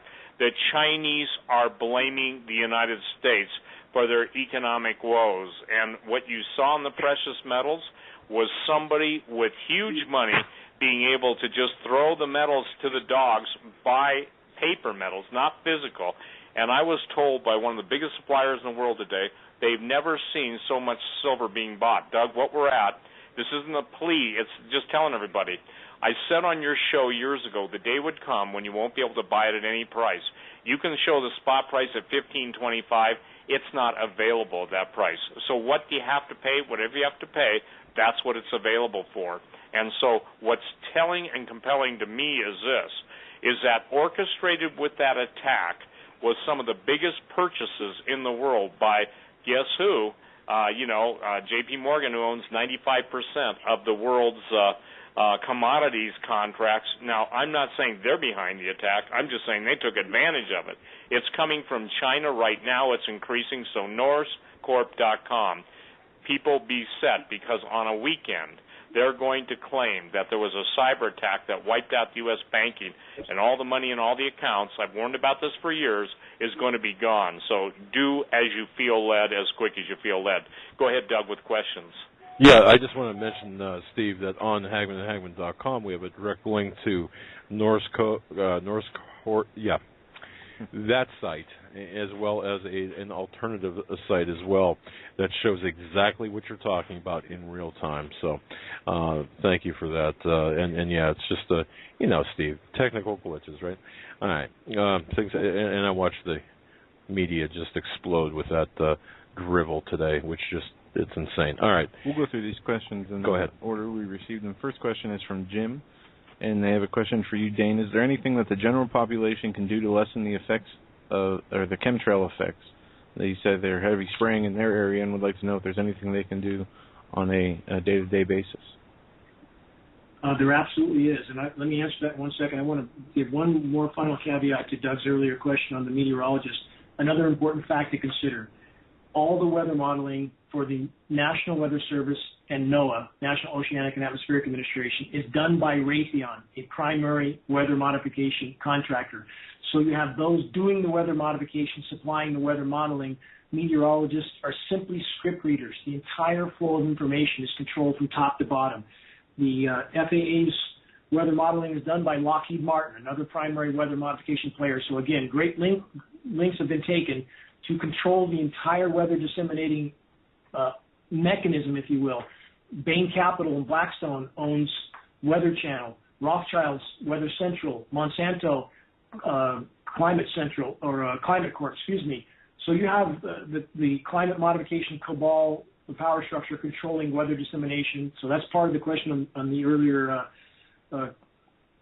question posed. Gotcha. On the lessening the effects, yes, everyone can chelate. Everyone should chelate daily. We have to try to keep these metals from building up in our system. I would recommend everyone go to their local nutritionalist and get on a very credible heavy metal chelation program. A lot of elements effective for this. The blue-green algae, chlorella, for example. Cilantro is good for freeing up heavy metals, but in conjunction with cilantro, an element like zeolite is helpful. A lot of water, calcium, minerals, elements your body needs so that it will not substitute these heavy metals in their stead. So there's a lot you can do to chelate to keep these metals flowing through your system and not lodging and building up. I would recommend everybody to see your local nutritionalist. A lot of those at health food stores that can assist you. This should be a primary concern for people to keep these metals moving through their system and not building up. Dane, thank you for that. That's very important. I just want to say to Steve, going back to what Dane said prior to talking about what can be done to avert or to mitigate the damages from the heavy metals. When Dane was talking about Raytheon and all of the powers that are involved in this, Steve, you and I got to talk about forming a posse. Okay, I just want to say that because seriously, man, this is absolutely incredible information. You've known this for years, but for us to hear this and for us to do nothing is unconscionable. Thank you, Steve. I just had to get that off my chest. All right, go ahead, Joe. Another question in regards to the chemtrails. A question here from Dr. Cindy. How long does it take for the particles to hit Earth? That's a very important question. You'll hear internationally recognized geoengineers like David Keith from Harvard, who, again, I would encourage people to Google my name with his name. You'll see a 5-minute video of me confronting him at an international conference where he said this. When I confronted him after a 3.5-hour symposium of him talking about dumping 20 million tons of aluminum nanoparticulates into the atmosphere annually, the question I asked him was, have you done any studies whatsoever on the toxicological effects on soils, waters, and the human organism? He tried to dodge the question by stating, more or less, there's a lot of particulates in the atmosphere, a little more won't hurt. When he was pinned down, he said this: we haven't studied this. Could terrible things happen tomorrow? We don't know. You can see that on film if you Google David Keith, Dane Wigington. As far as descent times go, a polymer chemist who just passed away 2 days ago that I have communicated with on this issue felt descent times could be as low as 12 to 24 hours. Back to David Keith, who is trying to sell to the world that these particles will remain aloft for years. That's an absolute lie. You can see them descending on the right day under the right conditions. It looks like a vertical veil falling to the ground. This stuff is raining down on all of us. It's absolutely beyond dispute. And if I could say one more thing to tie this in with everything Steve said. And Steve talked about all that's happening right now, and I'm completely with him on all that. The bottom line is we know what they're doing is absolutely accelerating the implosion of the biosphere by the day. When they can't hide this anymore, we have statistics of autism, for example, from MIT. 1 in 2 kids will have autism within 10 years. We're not going to get that far. But from every direction, again, we have biosphere implosion. That can't be hidden much longer. And all the things that Steve just described on the financial end are connected to climate engineering and the implosion it's causing, the impacts it's causing. Everything's connected. At the point in time they can't hide this, all hell's going to break loose all over the globe. So they are maneuvering their chess pieces into place right now. This is what Jade Helm is all about, in my opinion. They are trying to maneuver their chess pieces in place as fast as they can before the public wakes up. We must beat them to that intersection. We must reach critical mass of awareness before the power structure has put all their chess pieces in place so that they are caught off guard and not us. All right, you mentioned Jade Helm, Dane. The question, actually, too sincere. I'll just summarize it. Jade Helm, with respect to what you're talking about, the geoengineering aspect of things, just tell us again what you believe Jade Helm would do relative to, in other words, geoengineering and Jade Helm, the relationship there, what's going on? Again, I don't pretend to know exactly what will unfold with the Jade Helm military exercises, but when we see the progression of posse comitatus abandoned in the past, and now we have military exercises taking place within the U.S. lower 48, unprecedented events, all leading up to making a population accept seeing this military hardware and military personnel being moved into position, if you will. When we see the absolutely horrific weather events that Steve alluded to earlier, very correctly so it can only be described as what his book describes, weather warfare. That's exactly what we're talking about. In Texas, the horrific flooding. In California, the absolutely unprecedented drought, heat conditions, both of which are a result of climate engineering, i.e. weather warfare. Is that not the softening up of certain populations to further the sort of destabilization and control that we've seen in so many countries, from sub-Saharan Africa to the Middle East? Every one of the Middle Eastern countries, every single one that was destabilized was subjected to horrific drought prior to that destabilization.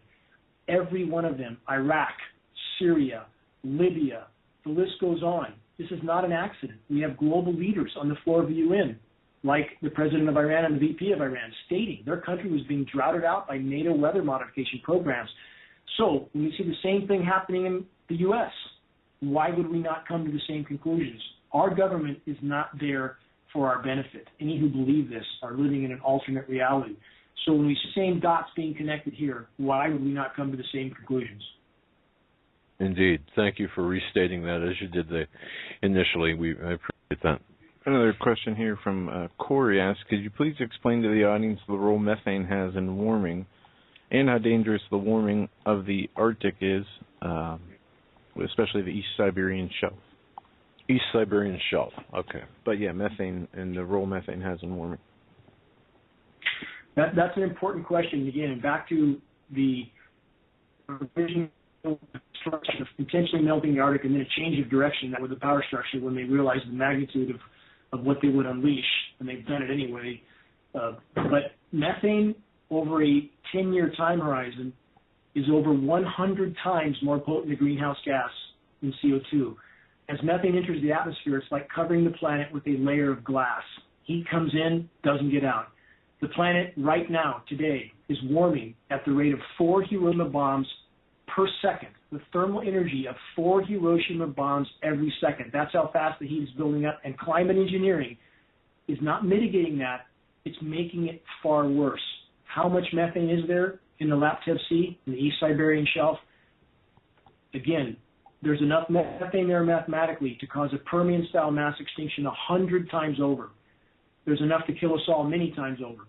So if that release continues and climate engineering is worsening that situation, again, we will be at the end of the road. So the methane situation is hugely important. I encourage your listeners to search online Arctic methane emergency, and they must sift the baby from the bathwater. For example, the Arctic Methane Emergency Group, and I know some of that group they have correct data as far as the severity of what's happening on the ground, but where they must be completely disregarded is when groups of scientists like the Arctic Methane Emergency Group call for geoengineering to be done. That's where we have to know that they are not telling the truth in that regard. So everyone must learn to sift the baby from the bathwater. But the fact that the methane emergency is happening, the data is too conclusive. It can't be ignored. It is happening, and it is an issue which will determine our common fate if it continues on this current course. All right, very good. This from Oberlin, I believe I'm not sure first or last name, listening live from the UK right now, directed to both Dane and Steve. First, Dane, I'll just pose the same question to both of you. First to Dane. Left unchecked, what would you expect? If everything remained the same, the progress of things just keep going in terms of the geoengineering, what would you expect to have happen? In other words, would there be a single event, multiple events? Would there be some sort of what would happen? Left unchecked. What's the first bad or the next bad thing to happen if we do nothing? First, bring Steve to go. Is that a question for me or for Steve, Doug?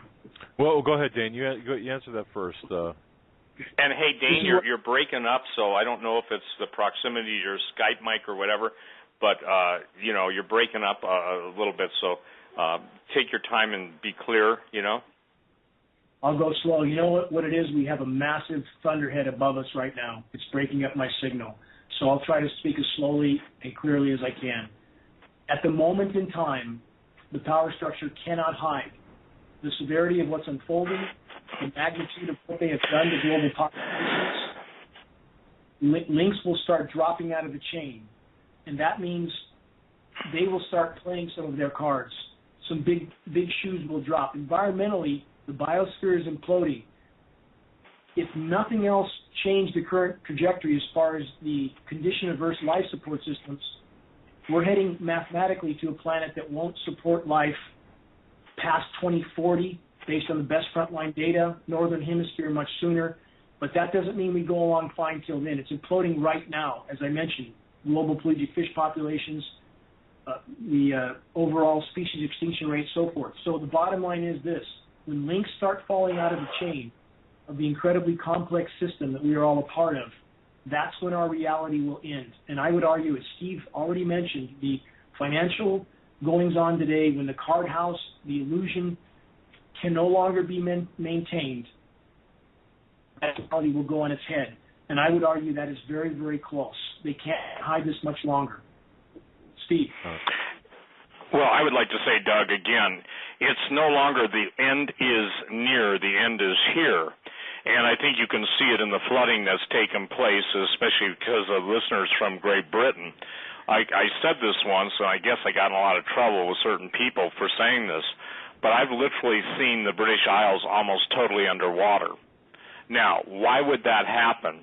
Because not only will the volcanism and the generated earthquakes using the same technology that Dana's talking about take place, but when the fountains of the deep open up with all the tectonic shifting, the thing I worry about too, Dane, is I've said this for 25 years on talk radio as a guest and as a host, that my biggest concern is, and I believe the entities will do this, is they'll generate an earthquake, whether the New Madrid on the west coast, east coast, Cumbre Vieja, all the things we've been told about, and that will shift and that will rupture the aquifers. Same thing in the British Isles. And so what I am telling people is this: you've got to understand that, and I don't agree with what's the single point, what I would call the major point. I think the major points are all happening. I think you take plankton, you take volcanism, you take earthquakes, you take the destruction of the ionosphere, you take on the mutagenic properties taking place by ionizing radiation. Anybody with a brain can look up the half-life of plutonium. It's not in weeks, days, it's in tens of thousands of years. The isotopes of some of the stuff being from Fukushima, the death in the ocean. And I'm going to tell you something. This is exactly what's playing out. Now, Dane, I got a question for you. We didn't address Morgellons. what have you found out? Because we've got a lot of people that listen to us that are suffering from Morgellons. Will you address that? Because concurrently with all of the other effects of geoengineering, Morgellons seems to have popped up and is devastating literally hundreds of thousands of lives. And remember, the doctors in the medical profession that's controlled said it's all psychosomatic. Will you address Morgellons, sir? I think based on available data, it would be hard to argue that there isn't a connection between Morgellons and geoengineering. There absolutely is a connection. And for those in the medical community that deny this, again, we have blatant denial in academia to a degree that can barely be comprehended. From the climate science community that denies geoengineering is going on to the medical community that denies Morgellons as a reality. It's like we're living in some sort of B-horror movie that you can't wake up from, that those around you are unwilling to face or acknowledge the truth at any cost. And now they're so invested in the lie that they continue to perpetuate it. But again, Clifford Carnicom's done great work on the area of Morgellons. I would encourage people to investigate his work. And I think that his conclusions that there is absolutely a connection are valid. I think it's absolutely valid. And a lot of other issues. We know aluminum. I've been to Stanford with one of their top bioscientists there. Stanford has now connected aluminum with type 2 diabetes, obesity. We know ALS, autism, dementia, Alzheimer's. I mean, there's not much or perhaps nothing that these toxic metals don't do. And then the fibers that we know we have patents like the Welsbach patent that includes a polymer fiber. We're all absorbing those fibers. What happens when the body tries to expel those fibers? Is that connected to Morgellons? Perhaps. But again, Clifford Carnicom's work, I would say in that arena, Steve, would be the most valid, and that's his area of expertise. But I would say, in a conclusion, that it's absolutely certain that there's a connection between the exposure to the fallout and Morgellons. And I'd like to address that too. Look, we're seeing plankton basically taking in polymers because that's what a plastic is. So the point being is that Morgellons and the body's natural defense system, the immune system, is trying to expel it. Unless you've talked to people who have suffered almost going to the point of insanity because they were told they were crazy and they got stuff coming out their skulls and other parts of their body, this is a real deal. And ladies and gentlemen, I hope everybody understands. By the way, I've got to make this clear. It's Norse Corp. I will spell it. Everybody thinks I'm saying Norris Corp. Okay? N-O-R-S as in Sierra, E as in Echo, Corp, C-O-R-P, short for corporation.com. N-O-R-S-E, like a Norseman, corp.com. I just had to do that. So getting back to Morgellons, I rest my case, too, that now we've got sort of a strange thing happening with nanoparticles. Everything you read, everybody wants to put nanoparticles into your body. I believe that they literally want the Borg, Dane, and again, this is all going on at once. When you understand that the ultimate point of having all the money in the world or controlling all the money in the world is to basically control human lives. That's what's at stake, and I believe that it is a satanic, and I believe in Satan, and I don't believe in him. I acknowledge him. I believe that we're in the time where basically half the world's population is going to die, and people used to think we were crazy, Doug, talking about biblical prophecy when you take all these things together. For instance, David, God bless you, David, he's in South Dakota, and Dane, let's address the summer. He said, Steve, we've experienced summer. Let's address the hail this summer. We have experienced hail up to grapefruit size this summer, spearfish, Belfourche, Newell, and surrounding areas. I sent the pictures from the local paper to the funnel clouds on our street. Some of the weather patterns that are on Dane Wigington's site, geoengineeringwatch.org, specifically talk about being able to generate hail of a disproportionate size. Will you address that? Because that's even, whether people accept or not, that's even a real weapon that's going to be used against the people on the planet. Let's face it, dodging a 100-pound hailstone at terminal velocity isn't anybody's idea of a good day. Let's give an example for that, Steve. You're exactly on target with everything you just stated in regard to chemical ice nucleation that then forms the nucleus for a building up of ice around that core. The ice balls in Lake Michigan, for Doug or Joe or you, Steve, I'm sure you've seen this in the last 3 to 4 years. Massive ice balls are occurring in those lakes. Why? Because they're being chemically nucleated. The moisture over those lakes is being chemically nucleated, and that's the result. Same thing happens in a convective cell of rain. When they are ice nucleating, and they are, we can see this on the radar extremely clear. We can see areas of precipitation instantly flash out to frozen precipitation with no orographic enhancement. It means it's not moving over topography, over mountains. There's no colliding air mass of cold air. It simply flashes out the frozen precipitation. That can only happen when chemical ice nucleating agents are being dumped into that precipitation.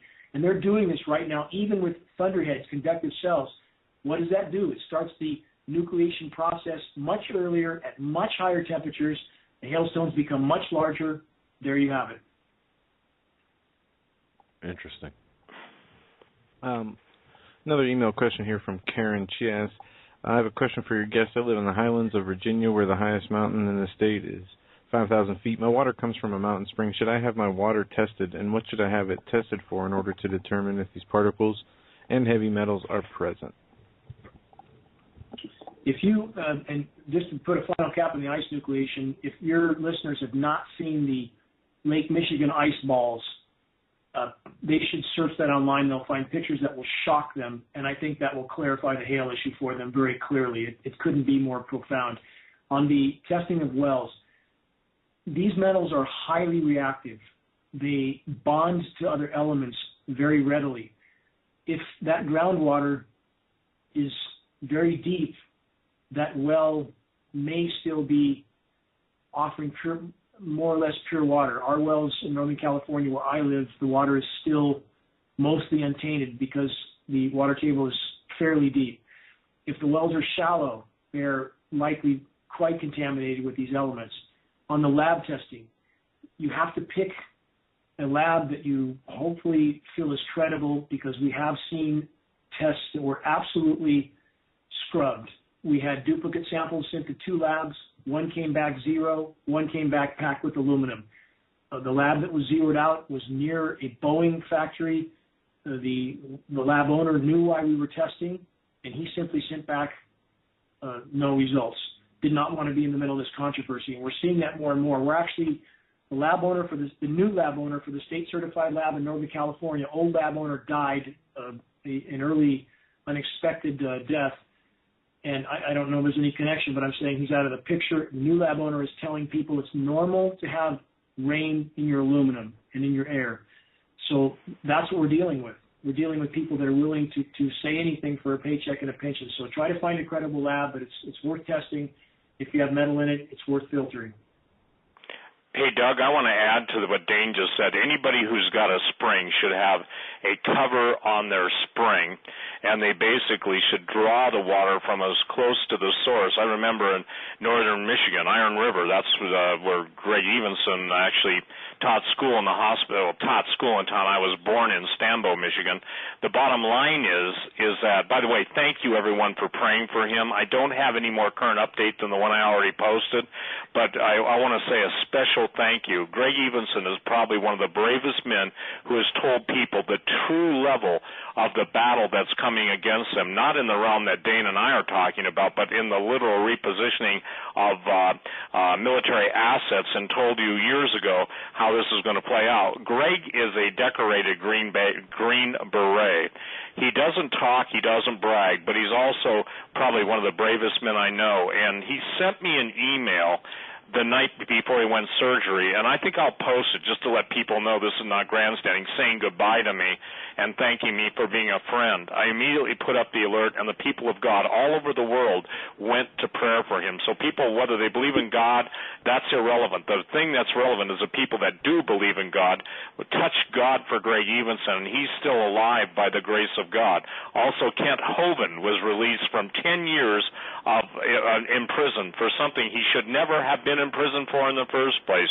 You remember we called the world to prayer on Hagmann and Hagmann for him. Others went to prayer, others went, Dave Daubermeyer and others took up the cause, God bless Dave, but the point being is these are miraculous things taking place in the worst of times.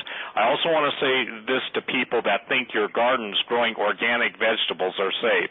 You must all go to greenhouses. You must go to what I call drip troughs, where the water running off, even the rainwater, is taken away and run downhill or pumped downhill away from there's no such thing, by the way, as organic vegetables, because with the chemtrail spraying, and this is something, Dane, that I've been told by guys who basically have got to stay hidden or they'll die, okay? People just don't get the severity of what's going on. When you've got 5 natural health doctors being murdered, one of them, the one that was shot in the chest that they claimed shot himself in the chest, I talked to the builder of his house, and a guy who was personal friends with him and said he did not commit suicide at all.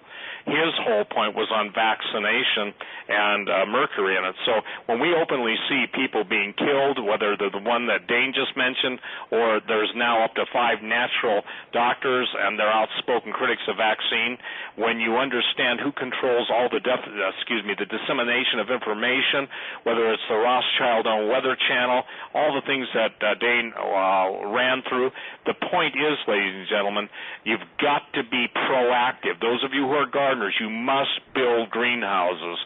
You have to do that. Those of you that raise cattle, obviously everybody knows that they should be eating grass-fed, grass-finished beef if possible. Same thing with, free-range chicken. Same thing with organic pork. All of these things. But everybody smugly says, well, I'm buying organic stuff. There is no such thing at this point as you have known it. Whole Foods sold out and basically now is not even going to carry organic. They're making the claim that GMO stuff is just as good, if not better. So, Dane, do you want to address that? Because I deal, and having been one of the guys, I don't know if you know this, but starting the PrEP movement 35 years ago, I think, the point being is that there's so many misconceptions. And this touches everything. This touches everyone. I'm talking about geoengineering and the fallout. Would you comment on that? Because, again, you like to think you're eating safe food, safe meat. For those of you that eat meat, even the vegans and vegetarians will be surprised at how much they want to kill everyone. Will you deal with the food issue? Everything you said, every point you made is exactly on target. There's no organic anything at this point. In regard to the grass-fed beef, same Norwegian researchers I communicated with have calculated how much aluminum a grass-fed cow would consume in a year there in Norway. And it's a little over 0.5 kilo. Think about that. That's how much aluminum a cow would ingest in a year from the amount of aluminum the grass is absorbing. There is no organic anything at this point. And this is where the reluctance of the organic growers, communities, environmentalists, for them to face this issue has been extremely perplexing for me. They want to focus on little corners of comfort zone, if you will, and they're not facing this issue. And I hope that changes. And for a lot of them, and I spoke to the head of Sierra Club, I've debated on national radio with Greenpeace's top scientists who pretended not to know this is going on. They're all trying to protect their 501c3 nonprofits, and that's not going to matter much longer when we're all looking for our next bite of food on a planet that no longer supports life. So the bottom line is, with a lot of the spiritual institutions, unfortunately, the same factors involved. They're protecting their 501c3s. They won't address this issue. Congregations in those institutions must force their leaders to face this issue. This is required of us. This is scriptural as well, right? We're required to be good stewards, period. We're required to try to protect our children. It's not an option, it's an obligation. So on the foods, you're exactly right, Steve. There is nothing that's not contaminated at this point. Back to climate engineering, back to the inarguable facts. For those, whatever other complexities people struggle with comprehending or believing, here's the inarguable facts. There's a mountain of toxic heavy metal raining down on all of us. The lab tests prove it. We're breathing it. It's being absorbed in everything. That's an indisputable fact. Period. Yours, Steve. We're done. Go ahead, Doug. More questions, Joe? Quick question here: the southern hemisphere versus the northern hemisphere. Is there any difference? Say, is one hemisphere safer than the other, or are we just getting slammed? I mean, we understand this is globally, but the listener wants to know if there's a difference in hemispheres. Yes. Mathematically speaking, the trajectory for the southern hemisphere is better than the northern hemisphere. On the current course, survivability in the southern hemisphere might be a decade longer, but that's still not much. We have more methane in the northern hemisphere. We have a more concerted effort to keep the ice pack intact in the southern hemisphere and Antarctica. We have less methane release, and we have a lot less nuclear plants. There's only, in the northern hemisphere is where they're all centered. So there's a number of factors that make the northern hemisphere less survivable, but we're slicing hairs at that point. If we're talking about perhaps 10 more years, if under the right circumstances, I don't know that it's going to make much difference. Understood. Yeah, there was an issue there, Steve, with somebody asking about. Yeah, I answered an email, and basically, in my early ages of survival preparedness, I studied nuclear fallout patterns. Now, obviously, there wasn't the geoengineering going on, but it seems like the areas, Dane, that the elite have reserved for themselves are less subjected, even by satellite, to geoengineering. I'll give you a good example. The dynasty of the Bushes have pretty much settled for Uruguay, which sits on the largest, I guess, underground water aquifer in South America, or one of them. When Neville Shute wrote his book On the Beach in 1959, many of you remember that. My favorite scene, I guess we could have that. I think the guy's in his Ferrari in his garage, and he asphyxiates himself as the end of the world. Well, I don't tend to want to tell anybody to do that, and I wouldn't do it myself. But the point being is the southern hemisphere, even the elite in their underground bases in Australia, in New Zealand, in the secret undersea bases, and believe it or not, they exist. Everything that I have studied up until the point I can't tell you is that the elite have pretty much preserved the southern hemisphere for themselves. When I was talking to certain generals who basically said, you would be wise, Steve, and these are 4-stars, to relocate to the southern hemisphere, they reiterated that point. So I'm not arguing with you. I'm just telling you what I know to attenuate what you just said.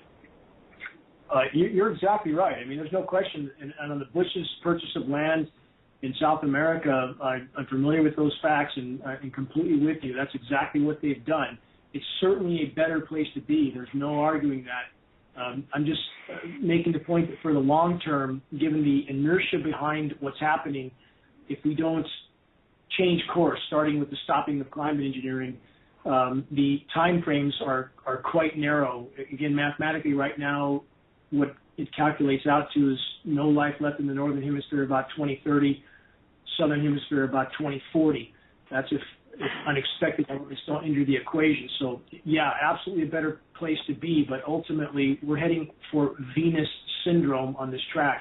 That's a scientific scenario that your listeners should perhaps Google, and they'll understand the factors that affect that scenario. Once you trigger certain mechanisms on the planet, they feed themselves until we have a planet that ends up like Venus. And for the record, many people think Venus is 900 degrees on the ground because it's so close to the sun. That's not the case.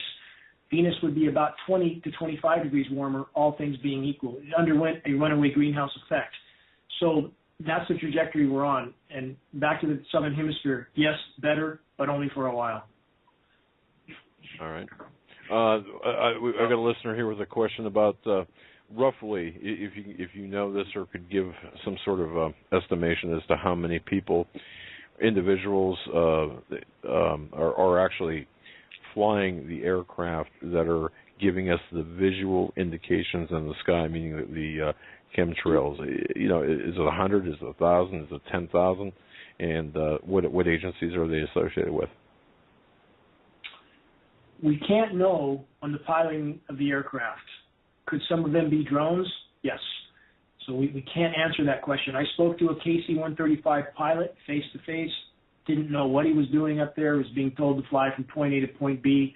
When he went back to ask questions, the last news I got from him was medicated behind a desk. So he was flying an aircraft, certainly.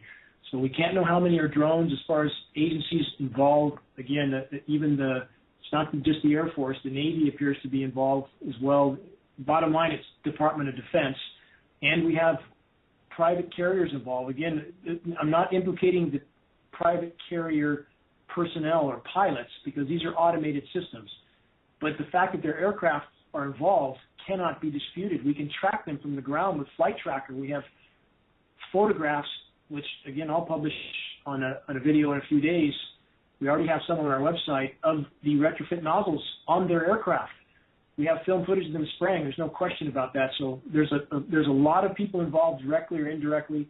I personally spoke face-to-face with a top executive from Jeppesen, which is a subsidiary of Boeing. Jeppesen coordinates all global flights.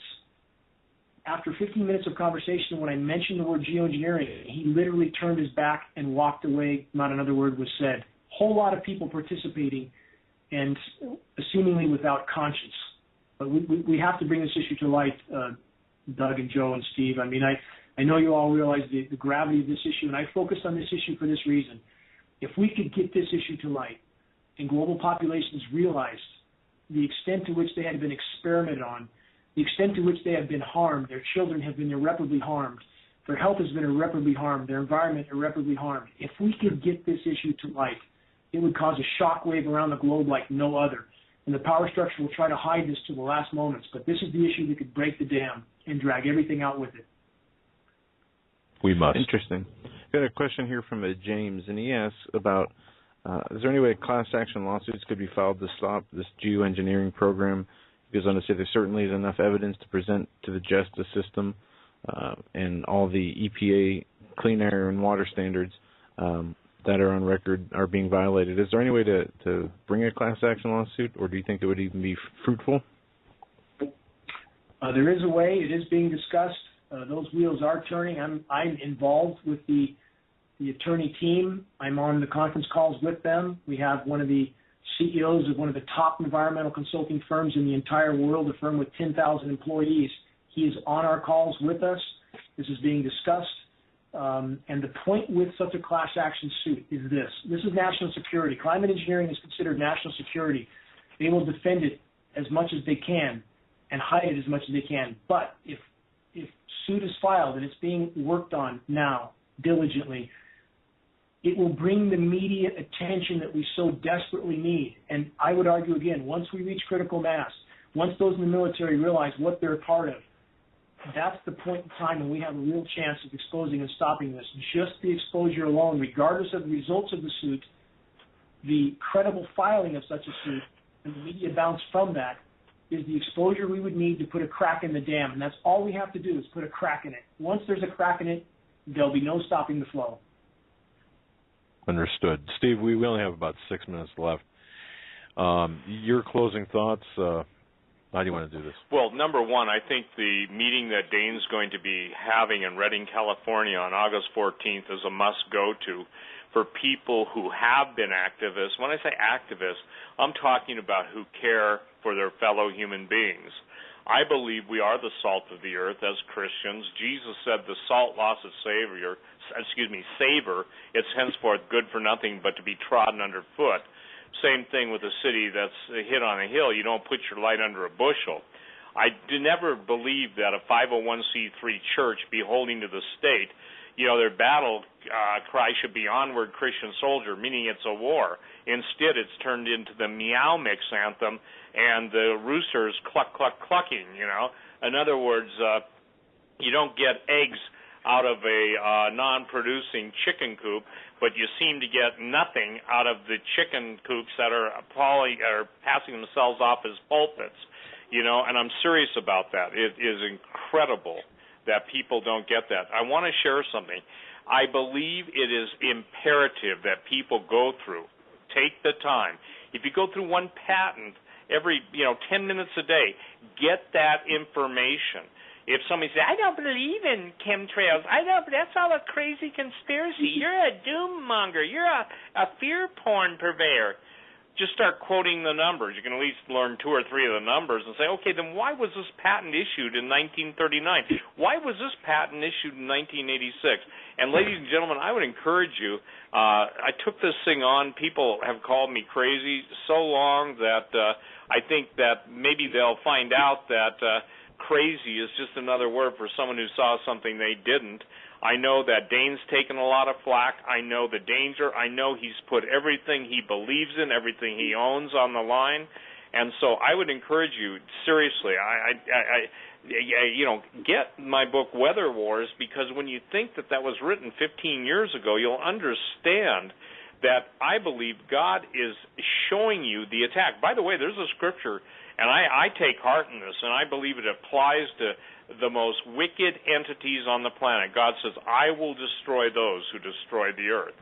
This isn't just an earthly battle. I believe, Dane, just so you know, I believe in people have got to be totally proactive, totally informed, and I believe if they don't stand up now, they will be put down in not too near a future, meaning that it's a matter of life and death. See, that, Doug, is what I feel has absolutely been lost with all the information that's out there.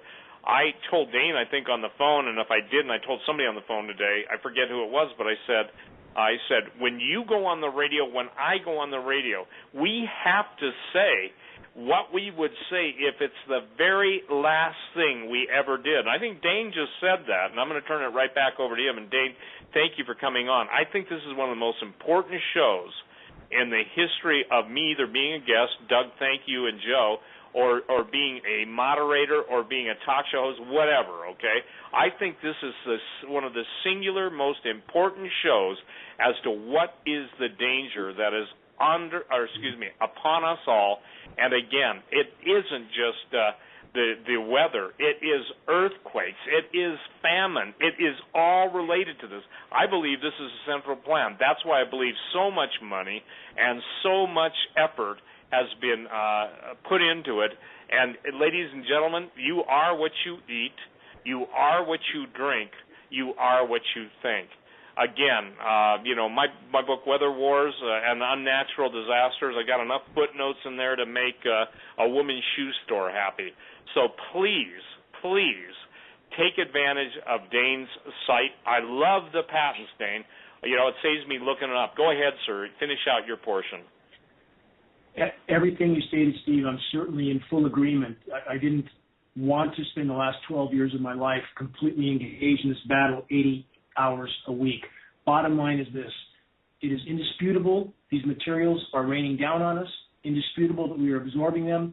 If we don't face this, none of us will be cognitively functional enough to face any challenge very, very soon. 1 in 3 seniors in the U.S. dies with Alzheimer's and or dementia now. We're all absorbing this. So the bottom line is, yes, we face a lot of other challenges, but this one is the one that will most determine our outcome. If we can't think clearly, if we keep absorbing these metals and we keep becoming more and more sick and less cognitively functional, game over, along with the planet's life support system. So that's why I'm focused on this. I hope everybody will help us get involved. Share the word on geoengineeringwatch.org. On the upper left, there's activist suggestions, flaming arrow link, ways that people can, from their own home computer, help us in this battle. My gratitude to you, Steve. I can't express so much gratitude to you and to Doug and to Joe for helping to give this issue a voice. Thank you. Dane, thank you so very much for coming on. Geoengineeringwatch.org is his website, linked directly off of HagmannHagmann.com, SteveQuayle.com as well. Steve, my brother, thank you for superintending this interview. Your questions were right on and something that we could not have done really without you. So thank you so much for that, brother. You're welcome, Doug. God bless everyone, and keep Greg Evans in your prayers. Bye-bye. All right. Thank you, Mr. Wigington. We'll talk soon. We'll have you back on and for round 2 as the event draws closer. Thank you. All right. God bless. Thanks, Dane. All right, folks. Tomorrow, it's going to be a long day for us tomorrow. 3 hours with 2 hours. 2 hours. With Pastor Begley from 1 to 3 will be on his show. That's the Coming Apocalypse, and then we'll be here live 8 to 11 Eastern. So until then, stay safe. God bless. Have a great night, everybody. It's a fantastic show. See you tomorrow.